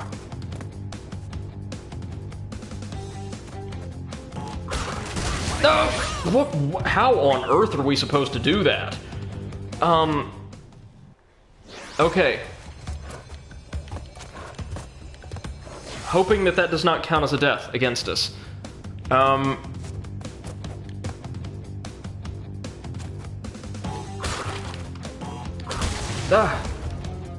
He's the charming idiot. Yeah, exactly.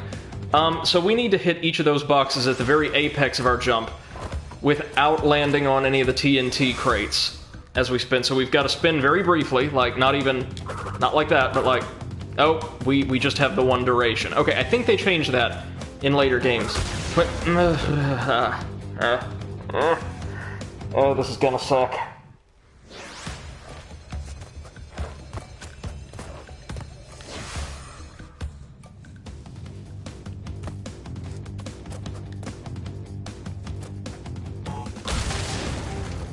How? Oh, wait. Okay. I know these are meant to be challenging, but Lord Almighty. It's only the second one we've encountered in the game.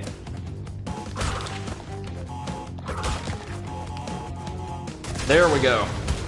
Hold down X to get the most out of those little bounces.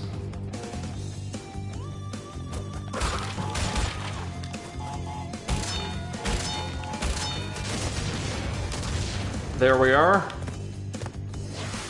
Well, that wasn't horrifying.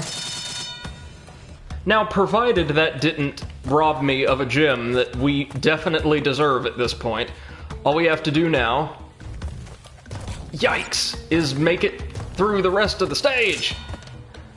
Oh my god. Come on. Hey, little guy. You wanna try and kill me? You wanna do that thing that you do? Thank you. No! Yikes.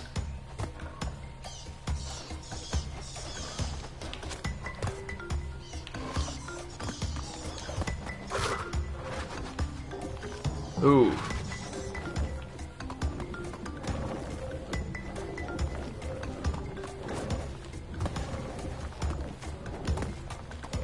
Okay.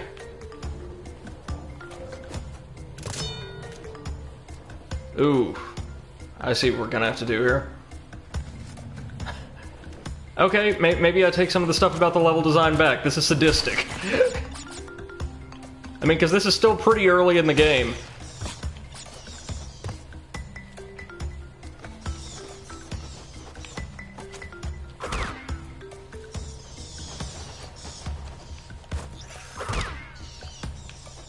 Okay.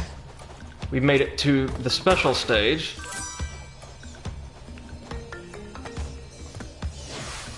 There should be oodles of boxes here. Yeah, 33, see?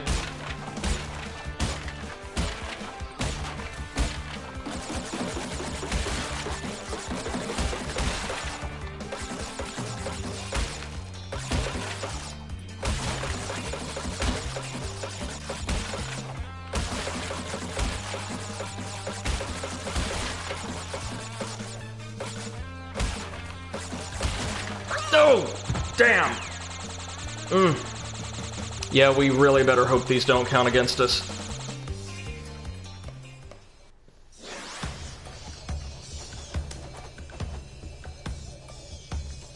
Hold on. I'm Googling something real quick just to see. I'm curious.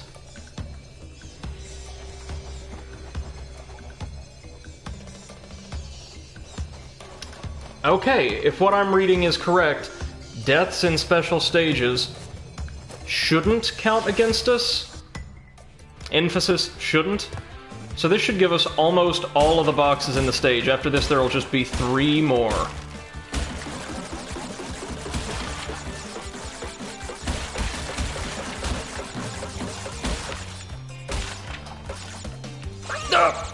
It's okay. It's okay. It's just a special stage.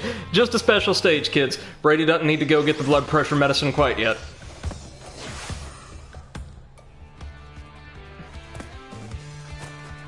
Speaking of which, damn, I'm gonna need to get back in the gym just as soon as this is over.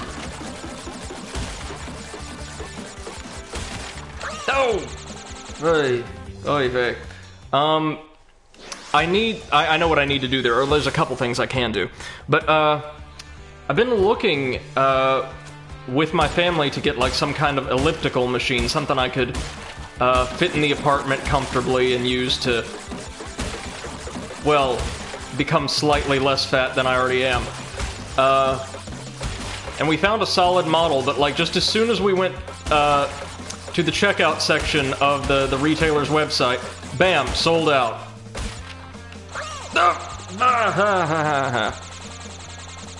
That is a lot trickier than it looks, actually. But it's okay, it's okay. You know why? Because it's just a special stage. It's just a special stage, and the special stages can't hurt you. They don't want to hurt you. They're your friends. Oh, Lord.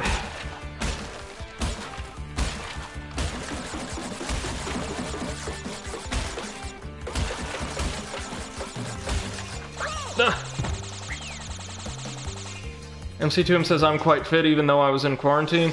Weeding out the garden. Oh yeah, that'll do it. That'll do it. I have absolutely no garden space here at this apartment. There's just a massive pile of mulch that they planted a few trees in out front. The actual owners of the apartment community. And the only real life I've seen growing in there in ages is a bunch of millipedes, some of which have invaded my own home. Maisie says that's rough. It's alright. Just, you know, being a diabetic, you've got to be a little bit more concerned about your fitness. And I can tell you right now, quarantine has not been good to my diet. Well, I've not been good to my diet in quarantine, put it that way. Oh, and dismantling a chimney. Jesus, I've never done anything like that. Wouldn't even know where to start, really. Okay, so these are going to be more of those sliding platforms. Yeah. Yeah, don't you play us like that. No.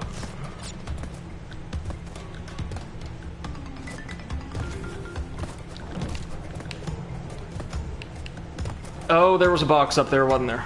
Oh, of course there was a box. There's always a... Nope. There's a box right there. Hey! Colored gem! Colored gem! Lovely! Oh, and with that we'll be able to activate those... Or, not activate, I'm sorry. We'll just be able to actually use those green, wireframe platforms we saw in earlier stages. There's nothing special we have to do, they should just be filled in. MC2M says it's easy, you grab the heavy bit at the end of a rope and just kind of yank it down, I suppose, and then set about clearing out any yeah, detach and move it. Okay.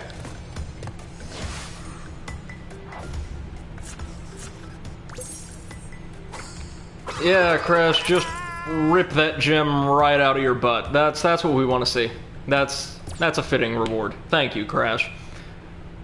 Okay, well, that's the highlight of my stream. I don't know about you guys. Let's carry on then to the temple ruins.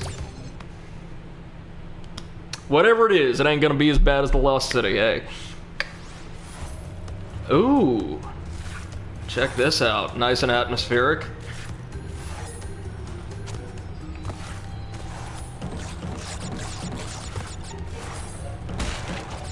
I dig it. I dig it. What have we got?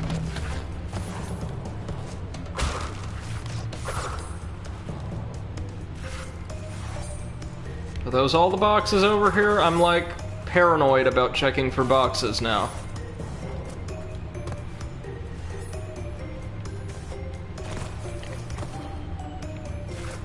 Man, I really dig the style of this stage.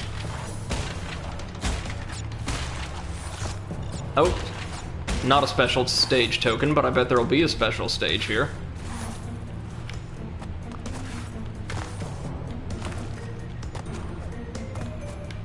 It's our old buddy, the TNT crate. Does this game have nitro crates? I have no idea. If you're unfamiliar, nitro crates are another staple of the series. They're these green boxes. That are similar to TNT, save they will detonate instantly on touch. So what you have to do, depending on the game, is either find another way, such as spinning enemies into them, or triggering nearby TNT crates to set them off, or hit a special block at the end of the stage that will automatically detonate all the nitro crates present therein. And MC2M says, I like that levels have a logical progression. Yeah, so do I. It does really feel like you're exploring this really vibrant island in little bite-sized chunks. It's like a travelogue from hell.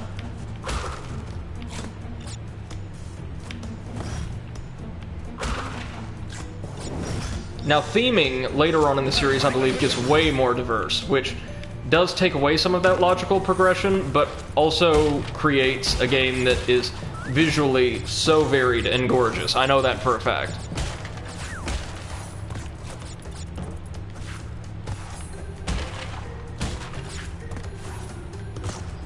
Now, is it just me, or does it seem like not just taking the special objectives into mind, but overall, the difficulty of this stage is significantly beneath that of Lost City? Like, this seems fairly... Like, I mean, it's got a moderate amount of challenge. Oh. Nice.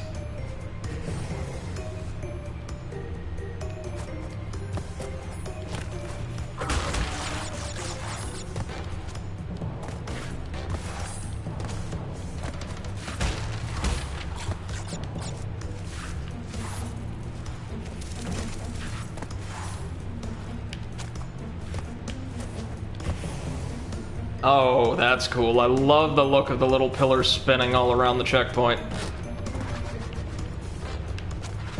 This game's got style, I gotta give it that. Whew.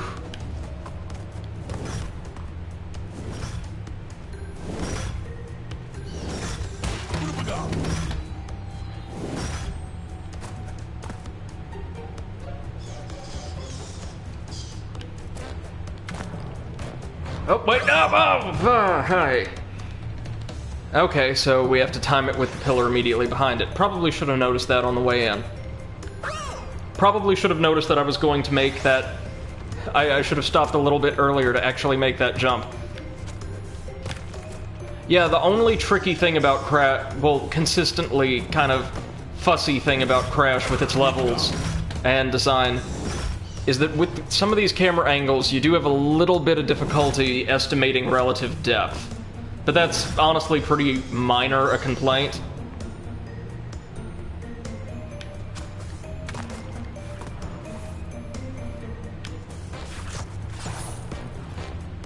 Oh, do we knock one fruit into the others, or? Huh.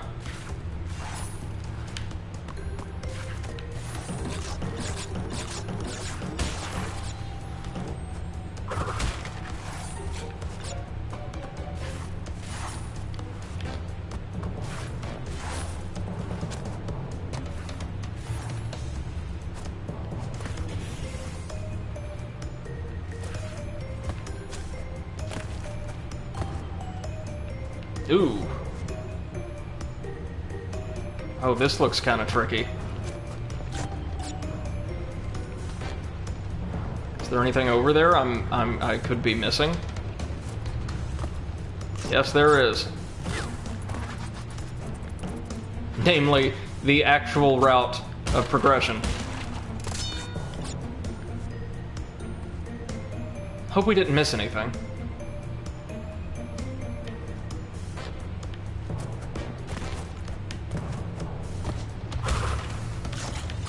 Ooh, check this out.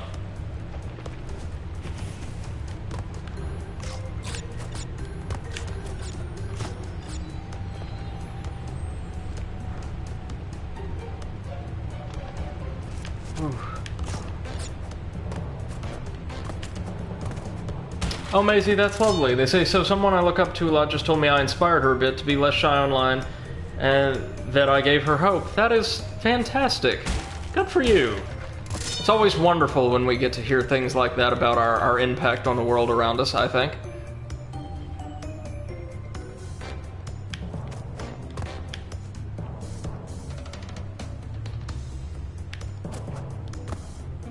Oh, we missing a lot of boxes, it looks like.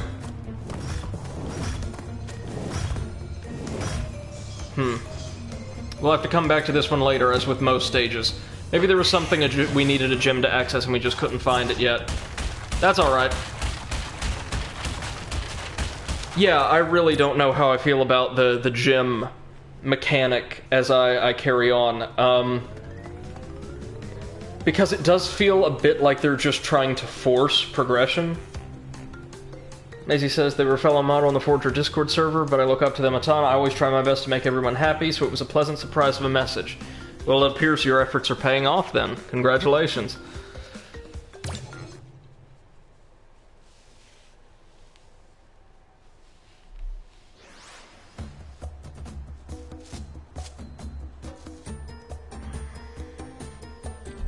Oh, this is an interesting looking world.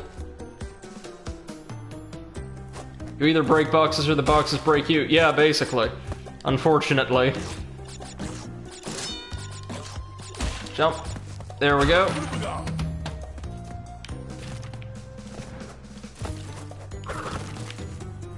Oh, so the red planks will give way while the others will not.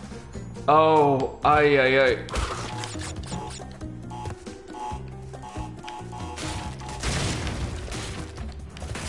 Oh, and it looks like the TNT can blow away sections of the road. That's awesome. Good.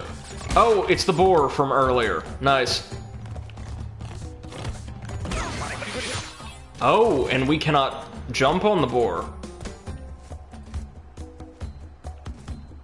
What are the... Oh, those are slick. So, tan planks are stable. Sort of these clay-colored reddish ones are fragile, and the blue ones are slippery. Oh man, this stage. Oh no, this is not gonna be good for my blood pressure at all, y'all. Oh, jeez.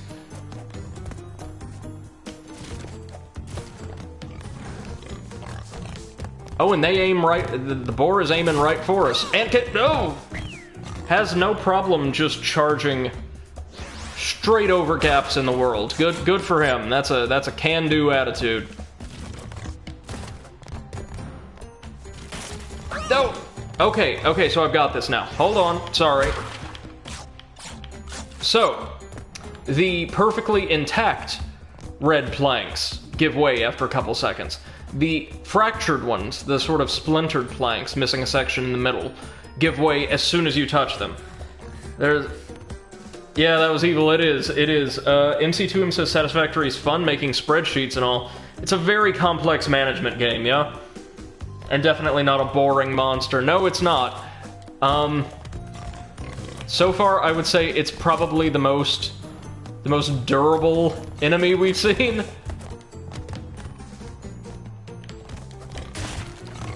Ah! Okay. Oh, this is gonna be fun. It's gonna be a lot of fun to watch. Probably significantly less fun to play.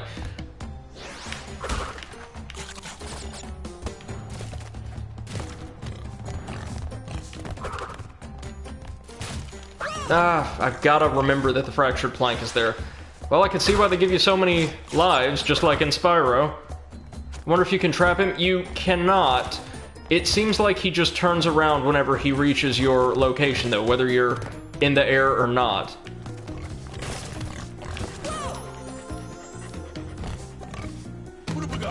He effectively functions as a homing missile. Oh! We can damage him, just we take damage in return, it looks like. Well, I'll take it. I'm not a proud man.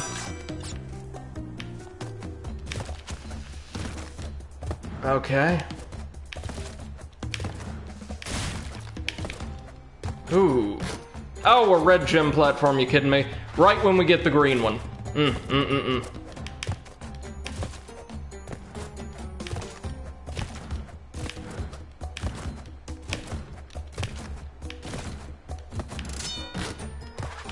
Okay, we're getting there.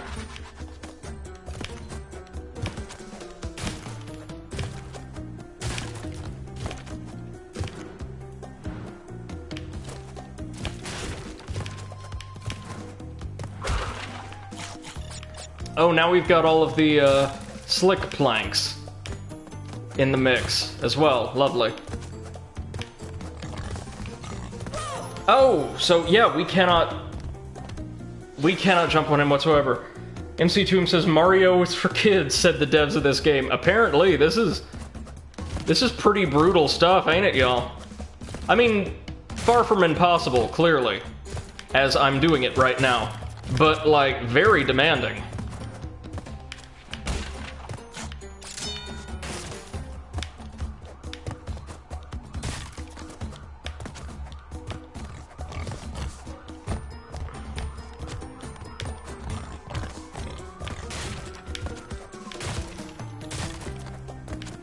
There we go. Bonus stage. Yes, give me extra lives. I don't care that I won't get the gem. Just give me extra lives. Please.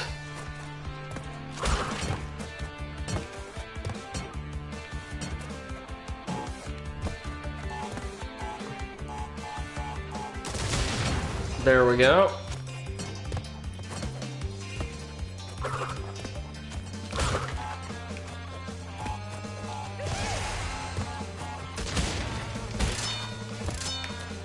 That'll help recoup our losses.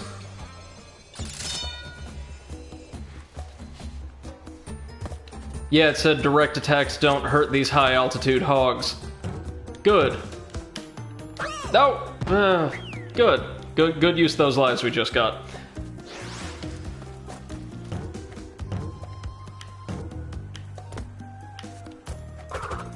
So we're gonna have to use the turtle. I got it.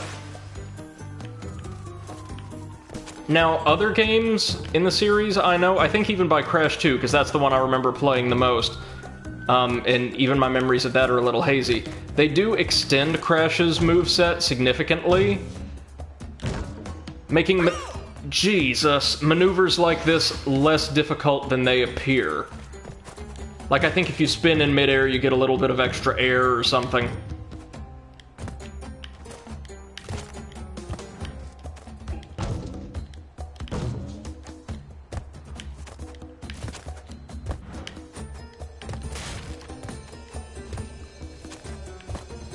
Alright, I'll take it. Whatever. MC2M says, might have a game fun for you to get your hands on. Echo Tides of Times. Oh, which installment in the series was that? I know the Echo games used to do, like, gangbusters. And that they were very well received. But I think there was a last... Was the last Echo released for, like, 5th gen, maybe? The second game. Gotcha. Yeah, I'll look into it. Thanks for the suggestion. Let's see. It's our second boulder stage. These are actually... I mean, they're tricky, but they're fun. They're a lot of fun. And I'm not saying that just because I'm pretty sure you can get all the boxes on your first run of each one.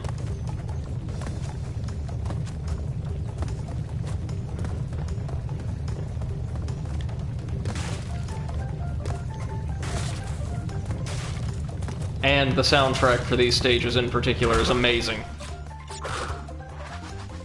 MC2M says basically there are 4 games. Echo the Dolphin, fun but hard. That's what I've heard. So far I would offer a similar assessment of this game. Whole lot of fun, but Lord.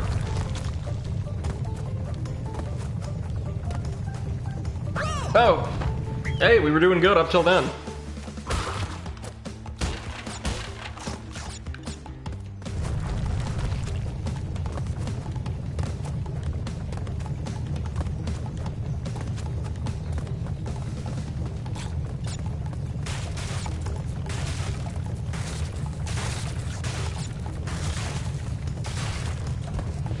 Oh boy.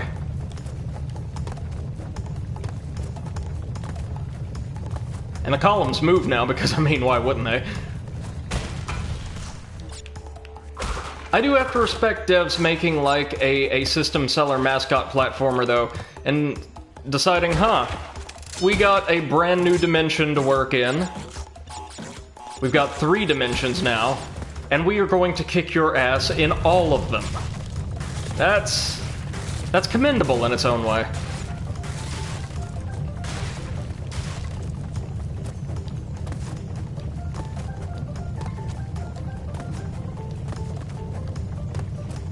Oy. Okay.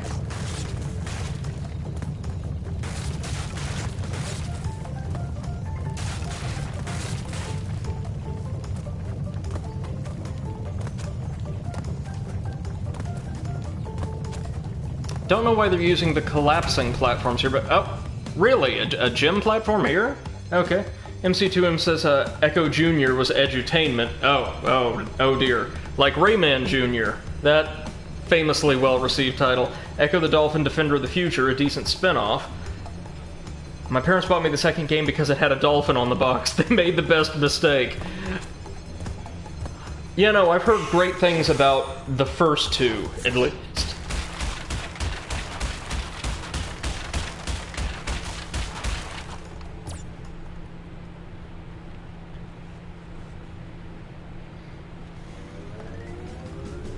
Oh, so this stage has a key in it. The Sunset Vista, and it looks like after this we probably have another boss.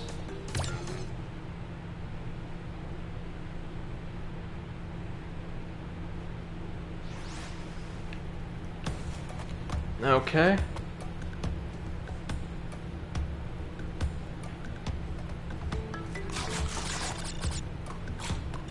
And as that tooltip said, yeah, the D-pad buttons do work perfectly fine. I don't know if I'll use them or not, but nice to know they give you that feature if you're more accustomed to playing these games that way.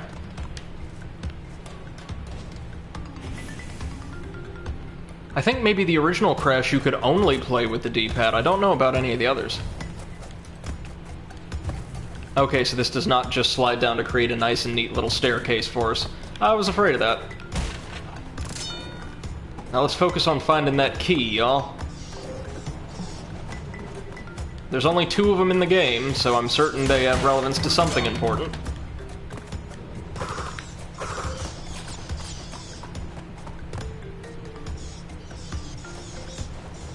You know, I'm starting to think, though, that, like, the portion of players who claim Dark Souls is one of the hardest, most, like, trying games of all time probably didn't play a lot of, like, old-school, 90s action-adventure or platformer games.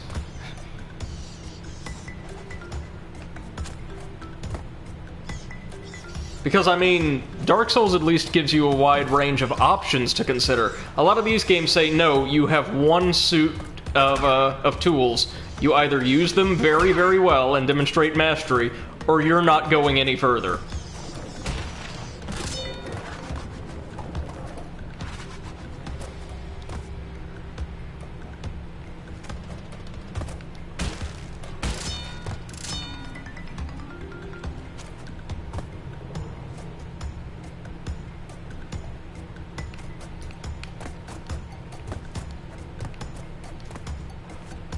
Okay.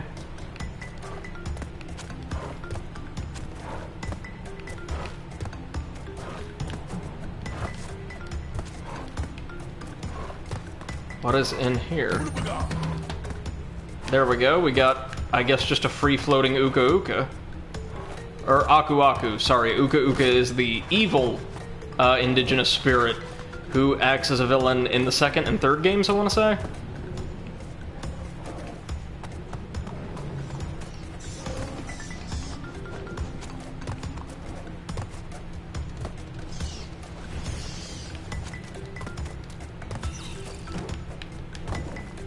Yikes. Okay.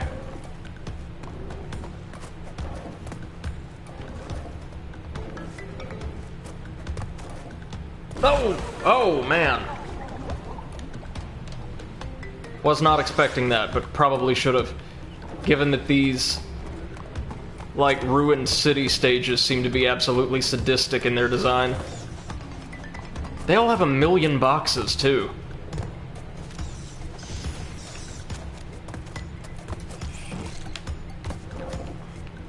Yeah, there we go. Yeah. Yeah. No, no, no, no, no. Okay. So they clearly anticipate you to watch these things for a good long while before you make a move.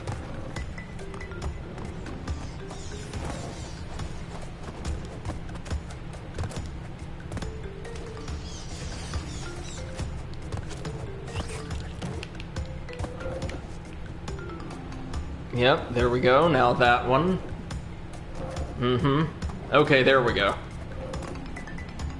Now 1, 2, 1, in. Yeah. There we go, we got it.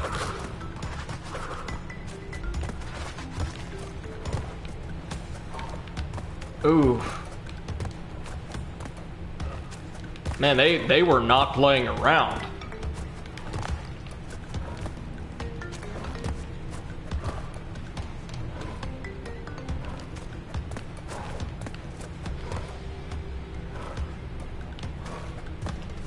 Now, I will say this, the game seems very particular about positioning, but to its credit, it also seems very generous on timing.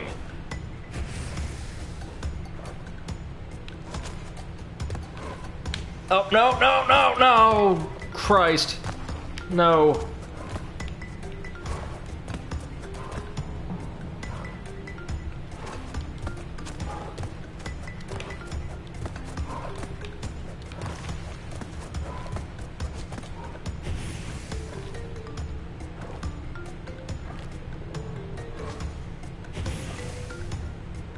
There we go.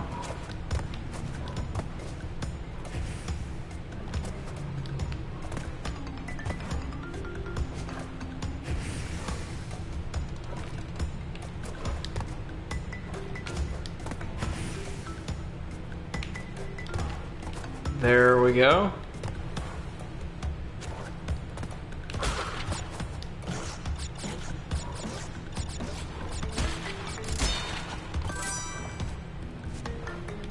Oh, that's just our first special stage token. Wow, this is gonna be a long one, isn't it?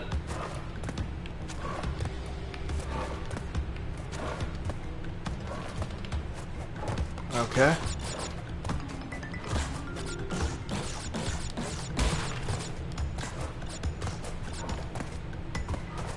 Did we get everything? Looks like it. Oh, more of these.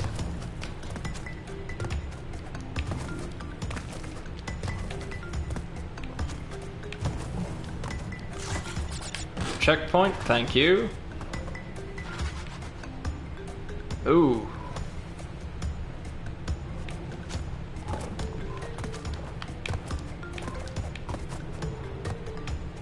Nice combinations of obstacles in use, though. They're clearly wanting to test you with every tool in their kit. I do appreciate that.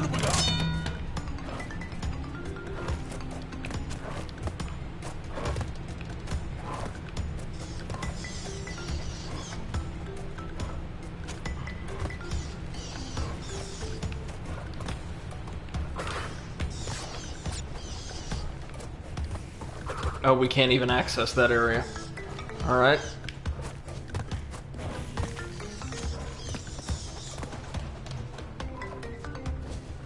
There we go. We're making our way through this terrifyingly large city.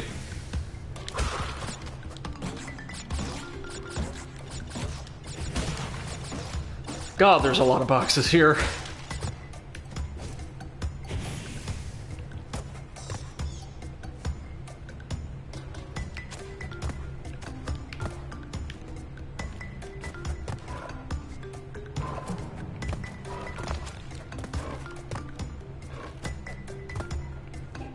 We'll need to reach that, of course, using this guy, perhaps? Yes, sir, come on down. Thank you very much.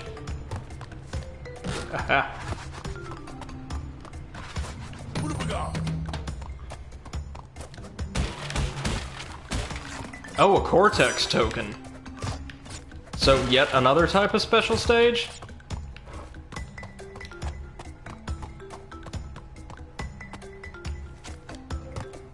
I have a feeling by the time the stream is over, we will have spent at least half our time, if not more, in Ruined City stages.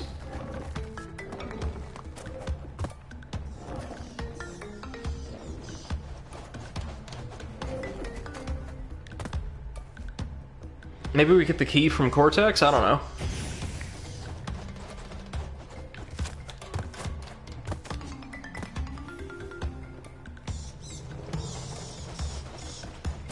Love the lighting for this stage, though. It's very nice.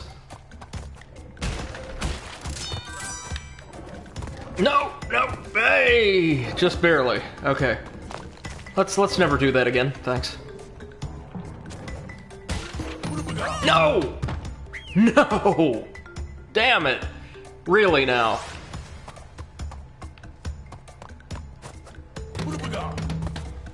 At least we get a free Aku Aku right there.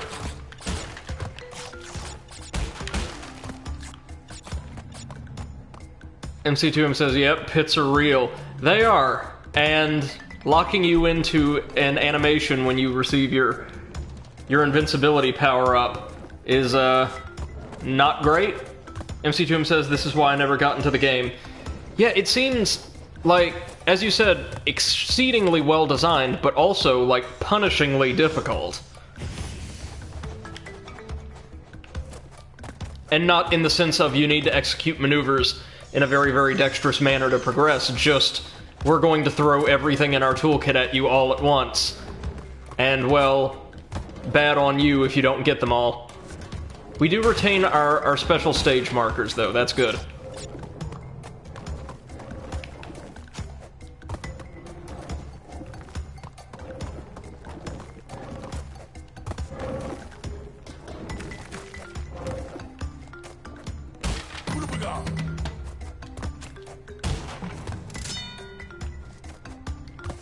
And am I correct in understanding that's why you kind of never really enjoyed the game as much as you thought you would in theory? Like, at certain points the difficulty is just kind of absurd.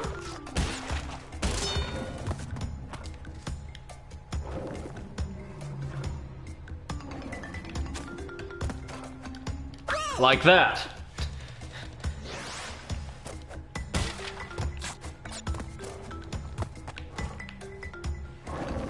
Out. In.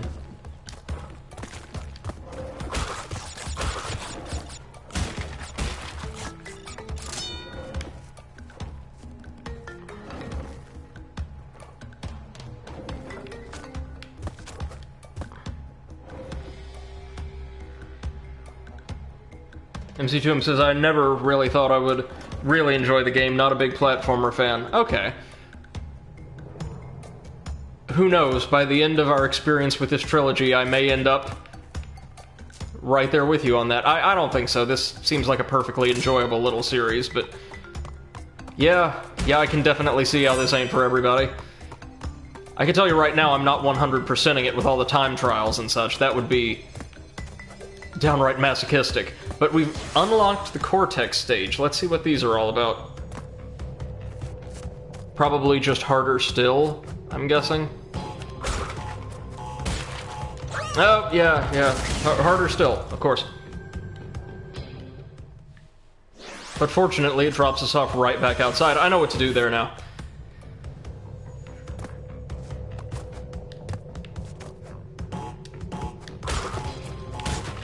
Nope, he says. Maisie says, honestly, it just hasn't interested me. Yeah, I can see that. This one in particular is a little homogeneously designed. But good news. There are other entries in the series that they say will correct that. I'll be interested to see if they actually do.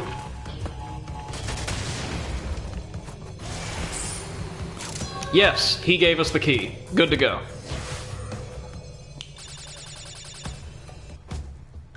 Now we still have a standard special stage to get past. And its portal. Oh, I can already hear its portal from over here. MC2M says the closest thing to a platformer I truly enjoyed is Snake Pass. I've never heard of that. What's the deal?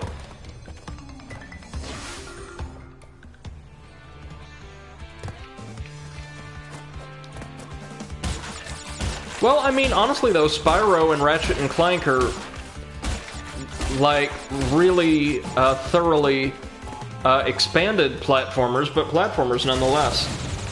Oh, whoops, I did not know that those explosions would carry as far as they did. Good thing, hashtag, it's just a special stage. MC2M says it's extremely satisfying to traverse a level as a snake. Oh, I bet. I really enjoyed the, well, you don't play as a serpent, but you can possess, like, sort of millipede-looking, or caterpillar-looking creatures in Mario Odyssey, and their gameplay is really, really great. They control similarly to how I expect a snake would. And controls amazingly. I'll definitely have to check it out, then. More boxes. But what do you want to bet there's going to be a gem platform that makes this all for naught?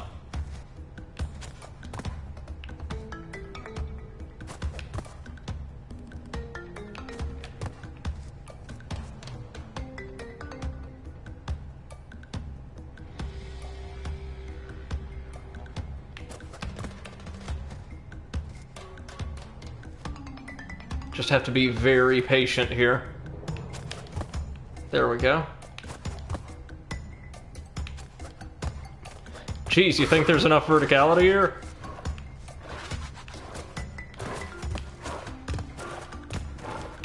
Moving a little faster now.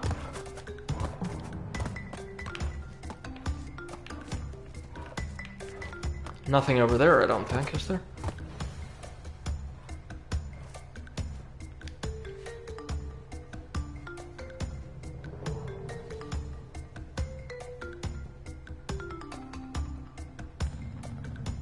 MC2M says vertical. Yes. Yeah, amazing. Really. This is not the most extreme version of that we've seen either. Earlier on in the game, we had to climb an indigenous fort for what seemed to carry us well into the stratosphere.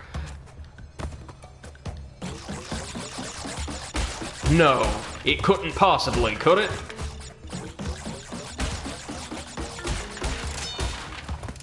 We actually got them all. Look at that. That's a gem. It's been a while since we've seen one of those fellas, hadn't it? Lovely.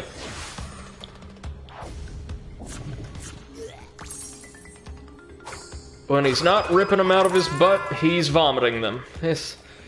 The anti-mascot, ladies and gentlemen. We have earned the Cortex's Crazed Contest trophy, I assume for getting 5 white gems.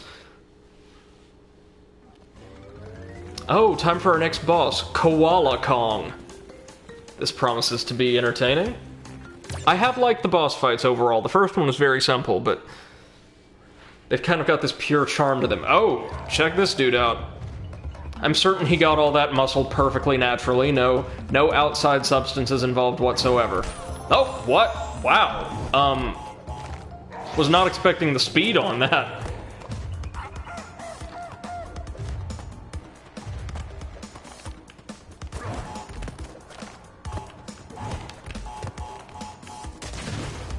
Okay.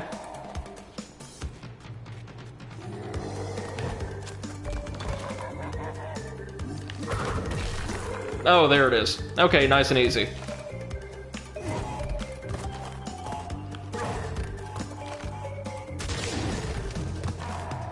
So he actually throws those small rocks at a very fast clip, so we've got to be careful of those. But the large boulders, it looks like, as long as the minecarts aren't blocking him, we can just unleash on him. MC2M says, I remember there's a way to cheese it. Well, it looks like just jumping... Ow! Okay, so that was tough. You can jump to his side. Okay. It seems like once he starts calling down 2 TNT crates at a time, that can be kind of tricky, but...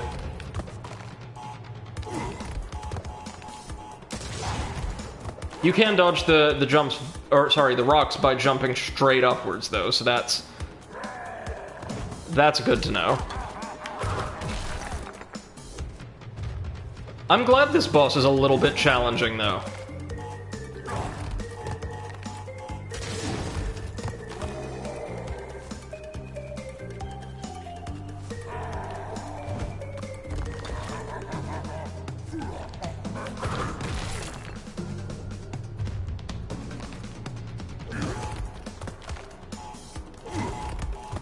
There we go.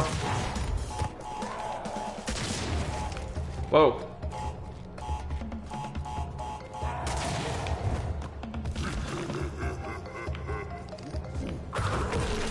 Luckily, when we fire the rock, it homes right in on him.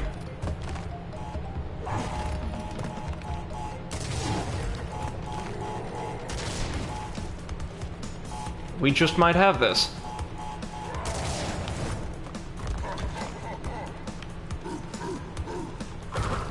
There we go. And Koala Kong is down. MC2M says, I'm reminded of Ristar here. How so? I've never played Ristar, I don't think. There's a boss throwing screws at you, and you have TV screens to see him throw it. The screen we're on the back of, like the actual screen, and the screws came from the right. So you have to strike the screws back into him, I assume? Alright, we're on our third major island. We're gonna go ahead and manually save here.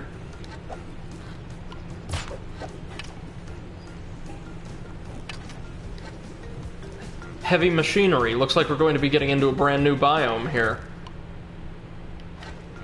You have to dodge and reach the boss. Okay. I've heard great things about Ristar, I just haven't played it myself. Want to, though, at some point.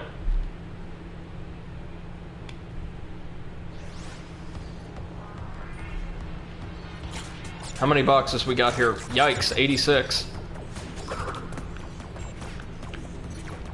Oh, this is interesting. We've got another... So we can't make contact with those drones at all. Okay. I thought we could jump on them and get, like, some extra height, but alright. We can jump on these guys, though, right? Yeah, because they're turtle analogs. This is very cool. I love this design.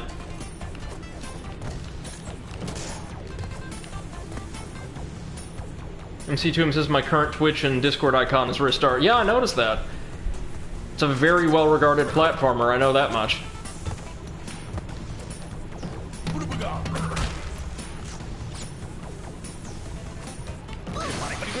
Oh, so we can't jump on those guys either.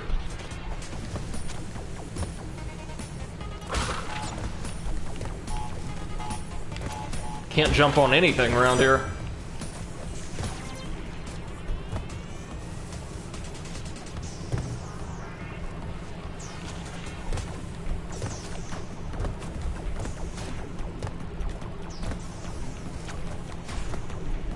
Ooh. Oh, and there's a Brio stage here too, alright. That would explain the high number of boxes.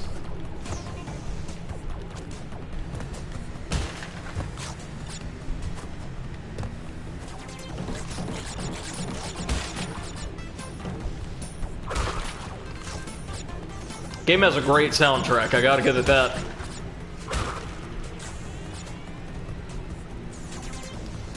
And this environment is way more interesting than the ones we've been working with.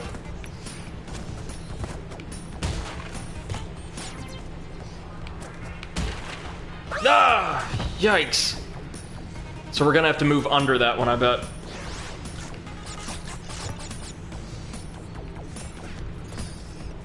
Wait, was there not a single checkpoint in all that time? Oh, Lord. Oh, no. Oh, no. Yeah, I think I'm starting to see how this game in particular got the reputation it has.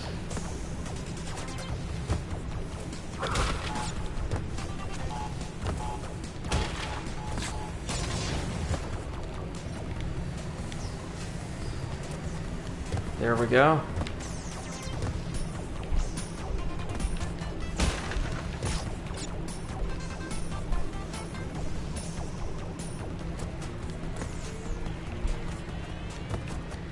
We've already made astounding progress in this stream alone, though. Have to remember, this may be a hard game, but it's not a particularly long one. The second and third, I believe, are much longer.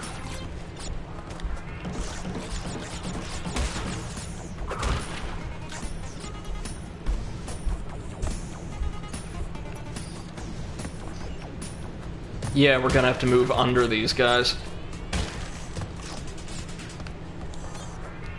Like so. Oof.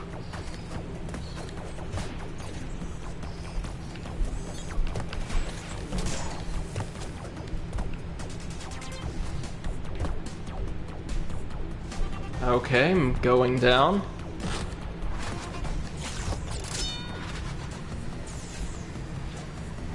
There we are. Nice, neat little jumps are called for here.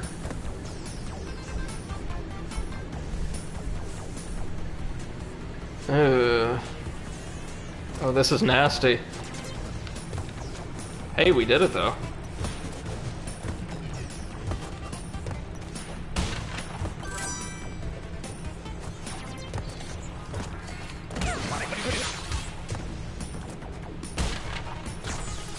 Okay. Could really use a checkpoint. It just, you know, anytime you feel like it.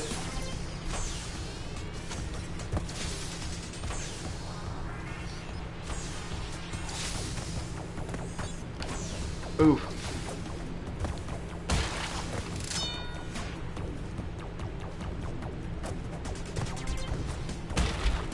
These things count as checkpoints, technically. Alright.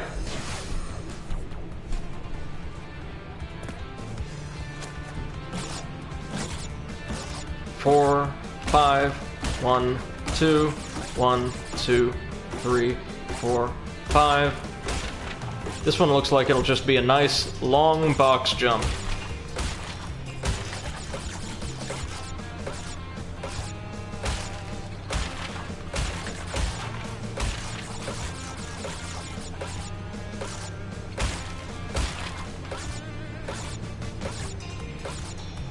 Yeah, we should get enough to get us an extra life here.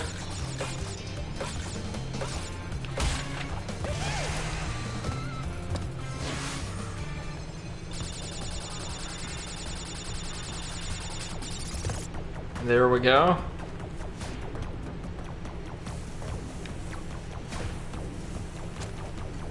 Ooh.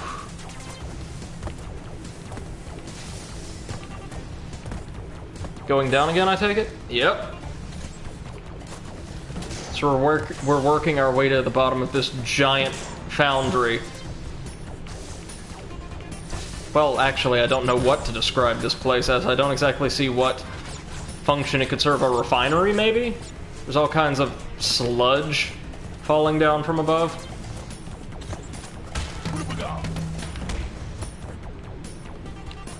Whoa, what's that? Is that going to do anything? No, okay. Purely aesthetic. Good to see. Springboard. Yay. Oi. And another Aku Aku.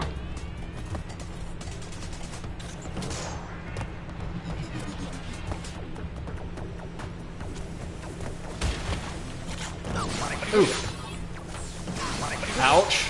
Way to lose all of our... Way to just lose all our health and die. Yay, good. That one was entirely my fault, though. Not to worry, we've got plenty of lives.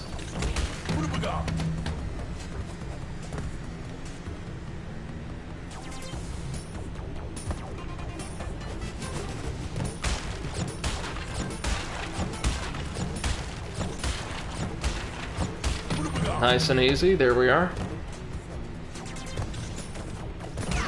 Oof. My bad.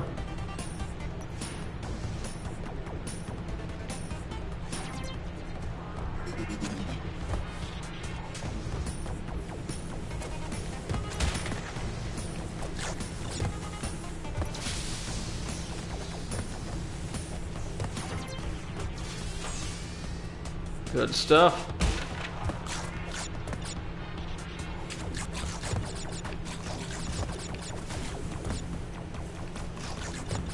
Oh, those are some tight spots there.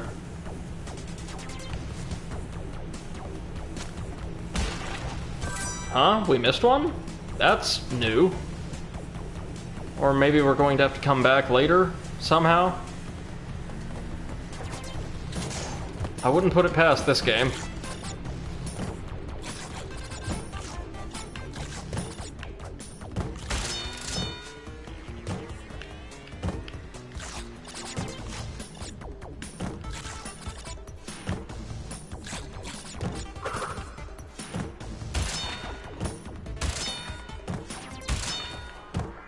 There we go. No! We must have just flat out missed one then, that's a shame. We'll have to come back later. Like with most of the stages.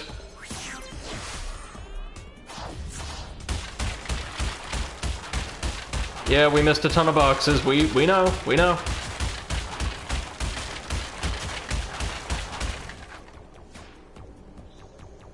And we got a trophy just for allowing Crash to get beaten down by boxes. Give me just a minute, guys, real quick. Gonna check something on my rig. This'll take us just a minute, don't you worry.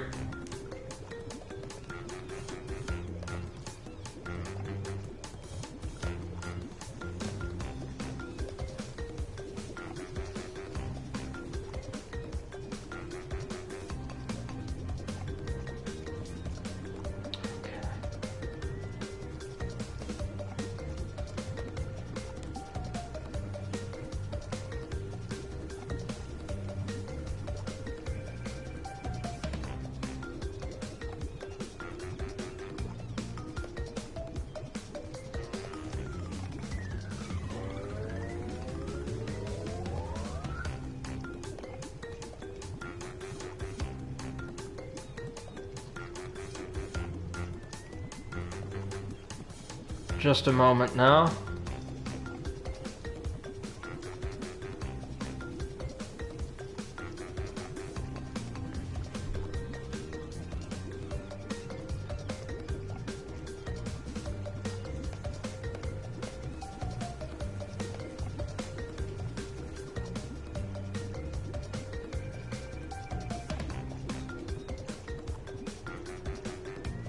We'll get there, guys. I'm just looking for something in particular.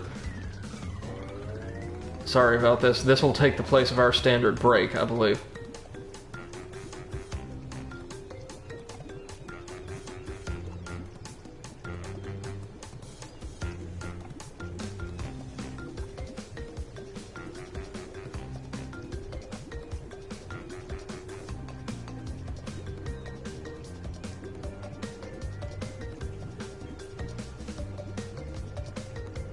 Alright. MC2M says this is what they... Is this what they call unboxing video? No, this is 1,000 times better than any of those. I once watched one. It was fascinating. Where the guy was unboxing, I think it was a special edition of, like, Final Fantasy 13-2 or Lightning Returns or one of them. We'll play a couple more stages before calling it for tonight. And... he had, like, his apartment complexes, like, smoke alarm was going off in the background. Through the whole video now. And, oh, finally, a more standard level, Cortex power. I'm all about this. He's just kept complaining about the fire alarm and a bunch of other stuff, and... for, like, the video goes on for damn near half an hour, and amazingly, he never actually opens the box, even though it's listed as an unboxing video, and there's like 3 things in there. It's like performance art, and it was actually a really entertaining video as a result.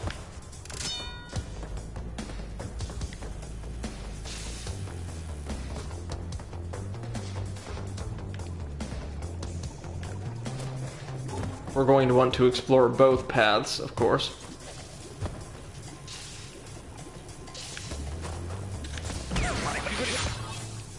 Unwrapping video, more like.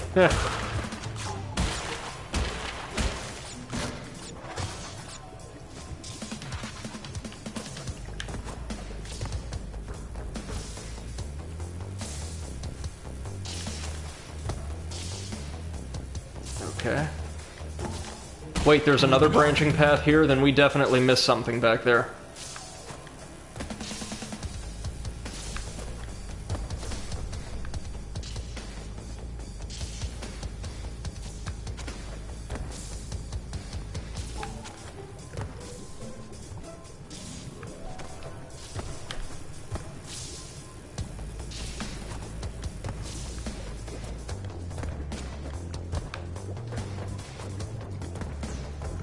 This is just a bit before I think Cortex developed the character trait of plastering his initial on everything. Oh, God. Rodent packing heat. I know that the boss of this world is.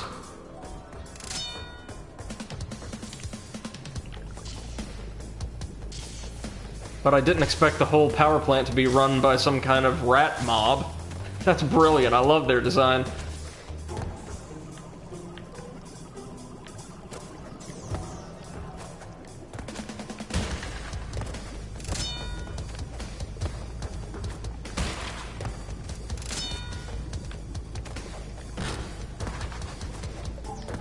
Oh man, getting all the boxes here is gonna take forever, isn't it? No, because we came from... Did we come from here? No.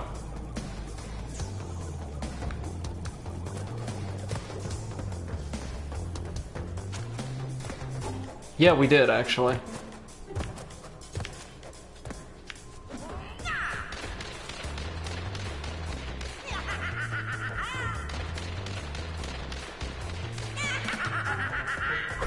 Whoa! What? Was there a way we could have... I guess if we dodged enough of his shots on our way in, but... Oh, these guys are going to be tricky. Very limited window of attack.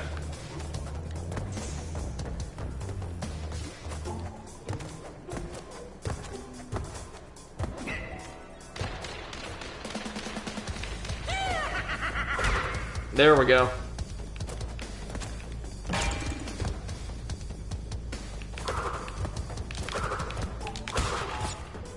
I don't care if we don't get the extra life as long as we get the box. Woo!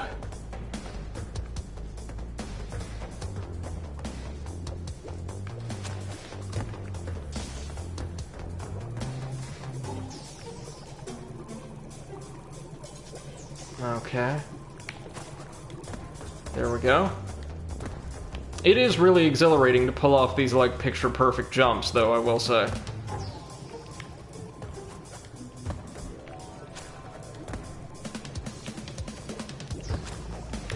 Whoa! No, because, we missed those boxes.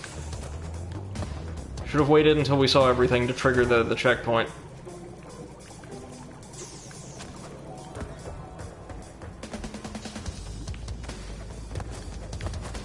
We are over the halfway point now, though.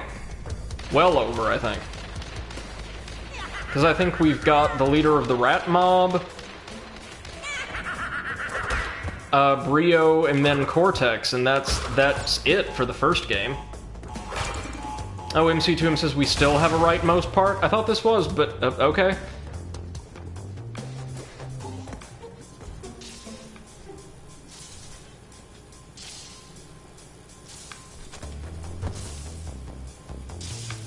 No, I think that was the rightmost part. Remember, because we came from up there.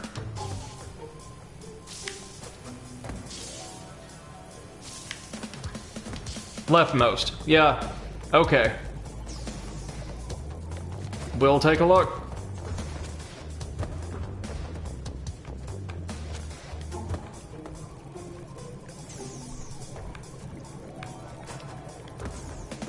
Oh, yes. Yeah, we do. But see, we have no way... Oh, it's a gym platform. Never mind. Never mind. Most of those gyms have to be crammed into late-game areas, then. Because there's 6 colored gyms, and we're over halfway through the game and we've only ever seen one of them.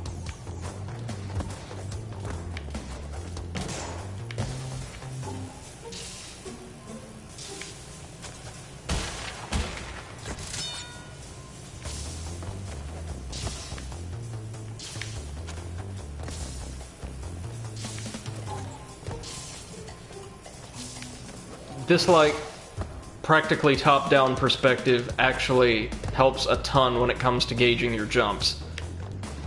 I feel way more in control like this.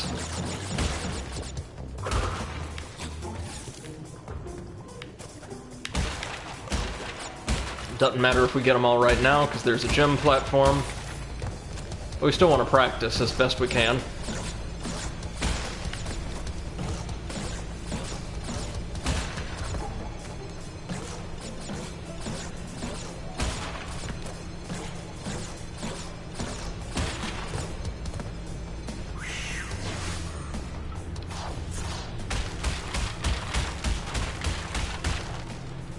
Man, they really want to make you feel bad for missing those boxes, don't they? Alright, next up is the generator room. Looks like after this, Brio's world is going to be based more around those temples I love so much.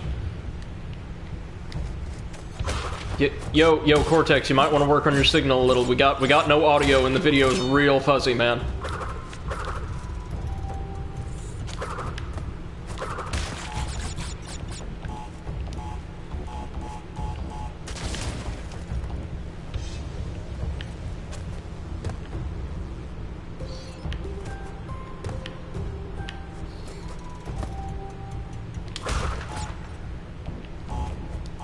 We'll just walk our way around there, then. There we go.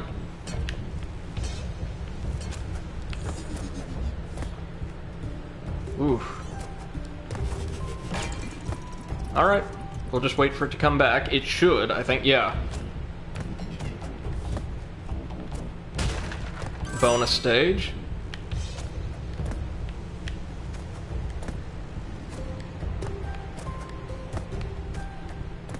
We want to break the boxes on our way back, of course. MC2M says, I'll go sleep. Alright, thanks for coming, by. Glad to see you, as always. And I will work on getting a stream announcement,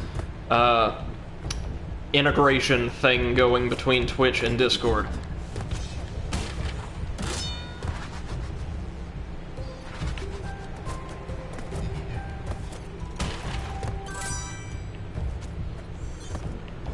Okay. I'm honestly surprised I'm doing quite as well with this stage as I have been. These are some tricky jumps, make no mistake. Looks like we're going to be going down whether we want to or not a bit later on. But first, special stage. Have fun, thank you very much. I will. Or I'll try to, rather.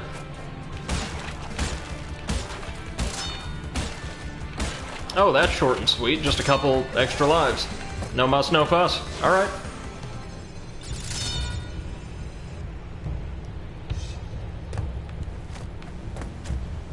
What have we got?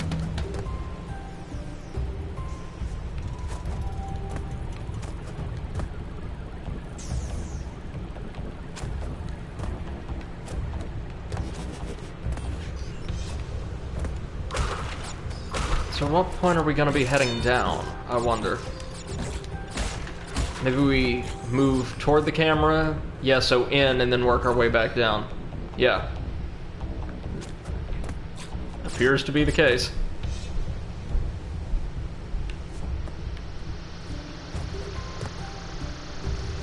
Oh, and to our friends in the audience, if at any point something I'm doing or playing isn't all that interesting to you and you'd rather see us pivot to something else, feel free to say so. After all, I'm here for you guys, not the other way around, so let me know. Your feedback will be a huge, huge help to me, especially as we continue to build our little operation here. Ooh. Ooh! Ooh! Even those kill you. Okay. Okay. I see. I see you.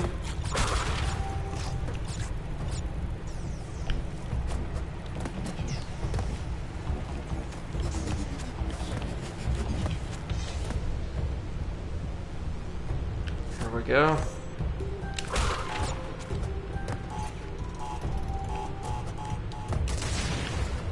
We are 3 boxes down. Are they going to be sealed off behind a gym box or a gym platform? I hope not. Oh no, one of these again. And here's me with no health. Okay, these aren't as bad. They're not instant death upon contact, I don't think. Oh, this is them. We're actually going to get us a white gem. Good stuff now.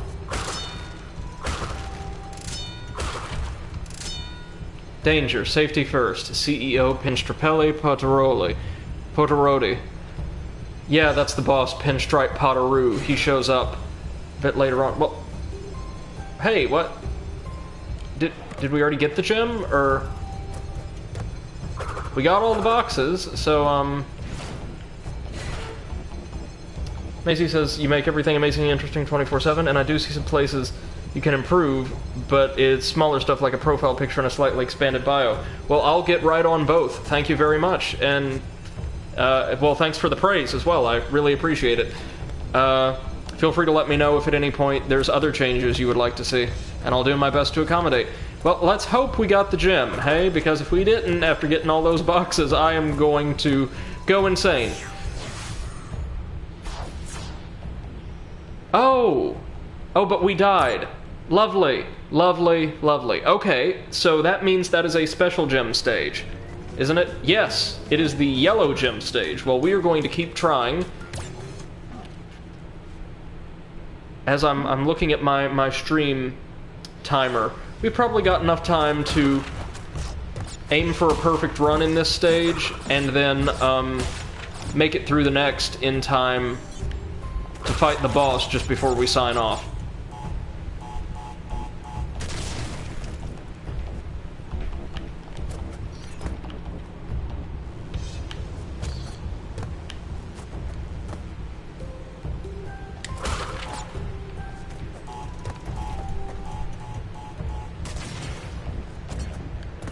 This doesn't look like it's going to be quite as tough as the Lost City, but it's not going to be any cakewalk either.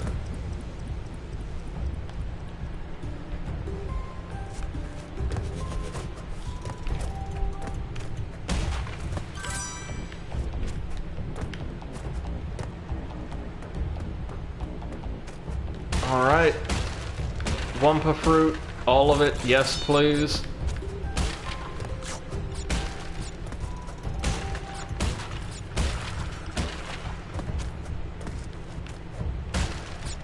As he says, think of it like this, Spyro and Crash games I knew little about but never find interesting became interesting and fun because of you. And I keep coming back because you're a great streamer. Thank you so much. That really does mean the world, and I'm glad I could share this with you and with everybody else out in the audience. And don't worry about it. Don't worry about the delay. We are not going to be moving at a terribly rapid pace here because of the requirements of this stage.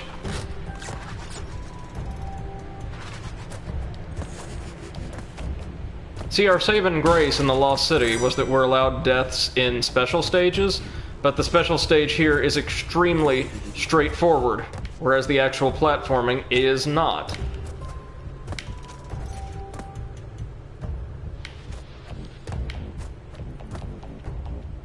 Always be here to help and support and help you become better in any way possible. Thank you so much. That really does mean a lot, because I can tell you, as somebody who has had to work both in largely isolated environments and in team environments for protracted periods of time in my life, there is a difference as that between night and day, really, between the two. Everything's better, everything's easier if you've got a team, if you've got colleagues, if you've got friends backing you up. Absolutely, so I can't tell you how much I appreciate that. Thank you. Alright.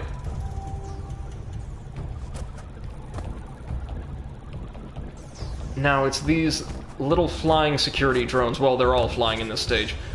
But the ones with the spikes are a little trickier to maneuver around. Yikes. We're doing okay. This one's just a simple ride, I think. Yep. This one's at an angle, so it's a little scary, but it's still just a simple ride. This is the one that's going to take... No, this is not the one that takes us through the pipes. That'll be after the tunnel? Whew, that was so close. Much closer than I would ever care for.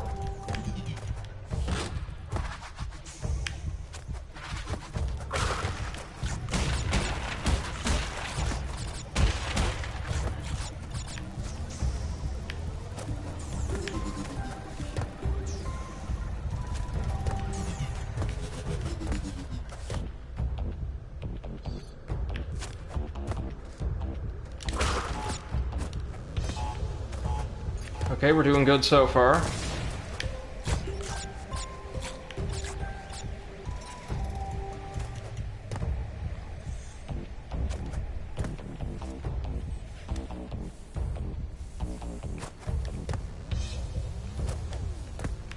Okay. Almost there, y'all. Almost there.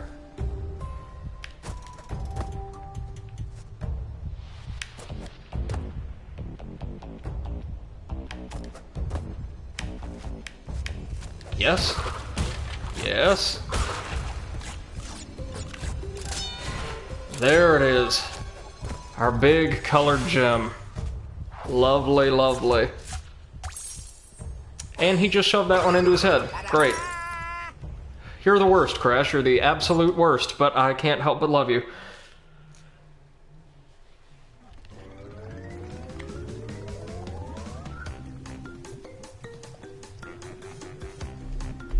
Okay, so we've got one more stage before the boss, the CEO. And it's going to be a toxic waste dump. Lovely. Oh, God. I love the design of these enemies, and it's a shame we're probably only going to see them in this world. I tend to prefer the design aesthetics of humanoid enemies because they can be a little bit more varied and have a bit more character, but These guys are just little mafia rats. I love it. Ooh. Wasn't aiming for that, but...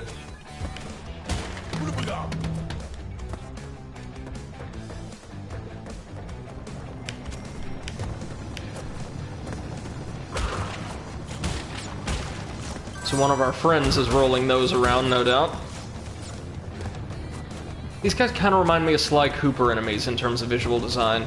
And if you've been watching my streams long enough, you know a comparison to Sly Cooper is a very, very good thing in my book.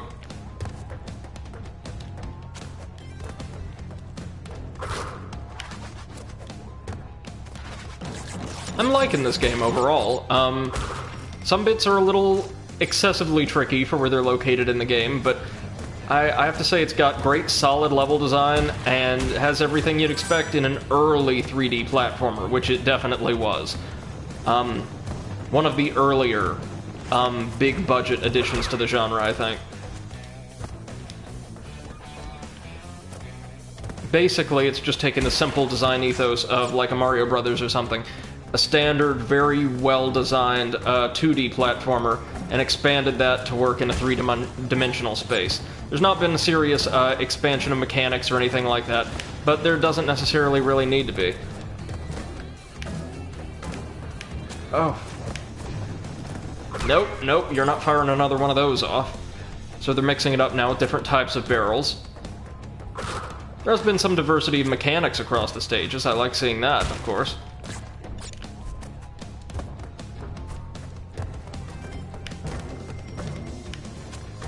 Oh, looks like that might be... Ouch. Our third special stage token? Yes. And with it, technically a checkpoint. Hey. Alright.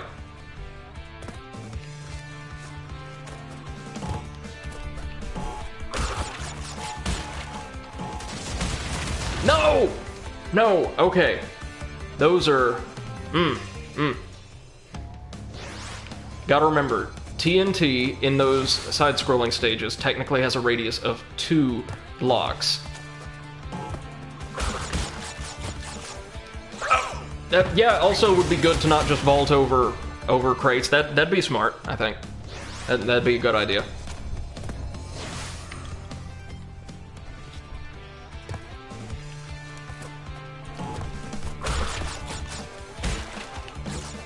There we are.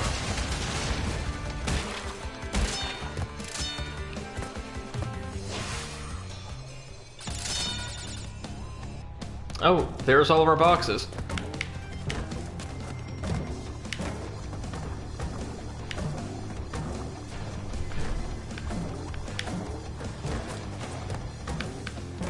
Oh, no, no, please tell me there's not a special gem here too.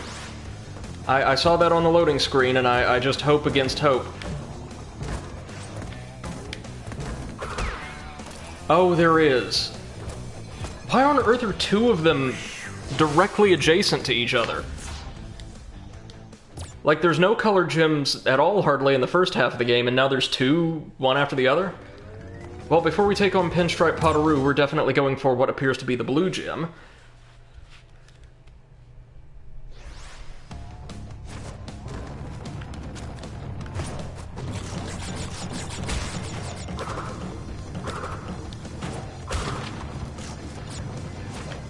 Okay. Have to be careful with those guys, because I think just the barrels can damage you before they even pick them up.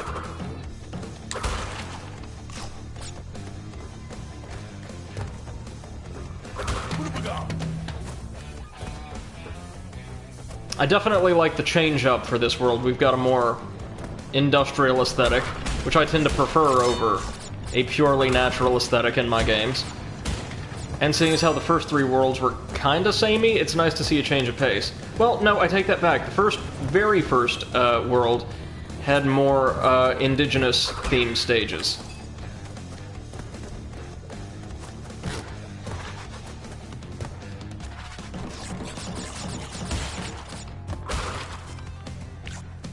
Now, I do remember from watching that Let's Play, like, right around the time this trilogy would have come out, the general idea of the Pinstripe Potteroo fight, and it's a really good fight, actually.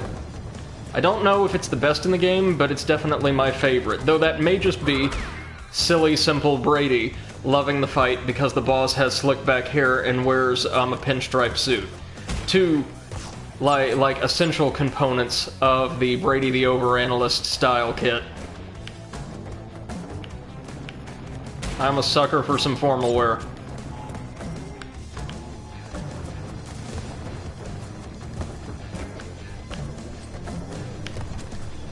Come on, come on, there we go. Are these guys dingoes, or what exactly are they supposed to be? Alright, we're not too far off now.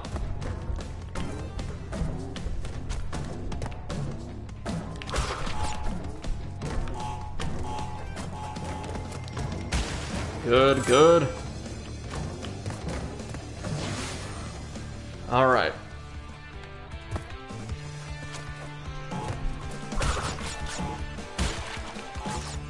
Good. Excellent, excellent. Now we just need to make it past the last barrel thrower, and we will have our third gem.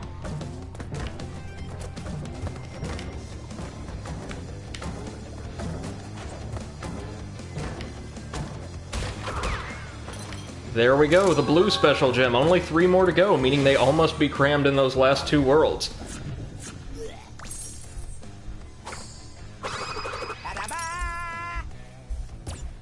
Oh, and they also technically count against our white gem total. That's nice. So I guess that means there's 26 standard stages in the game overall. Alright, well, let's go ahead and fight Pinstripe Potteroo, and then that'll put us just over 3 hours for tonight's stream. We'll be on to hopefully finish the game tomorrow. Oh, Lord. Yeah, this is how I remember it. He just starts out opening fire. And we're going to have to target him as he reloads.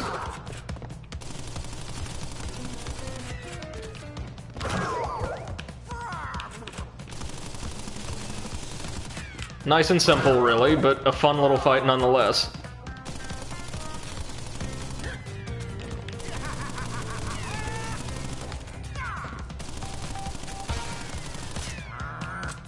Oh, gun's jammed. Lovely. Just 2 more hits. We've got to wait until he reloads, or has to unjam the gun.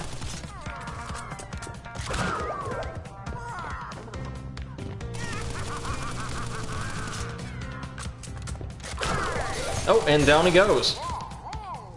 Very easy, but kind of cool, I think. Well, we've shut down Cortex power,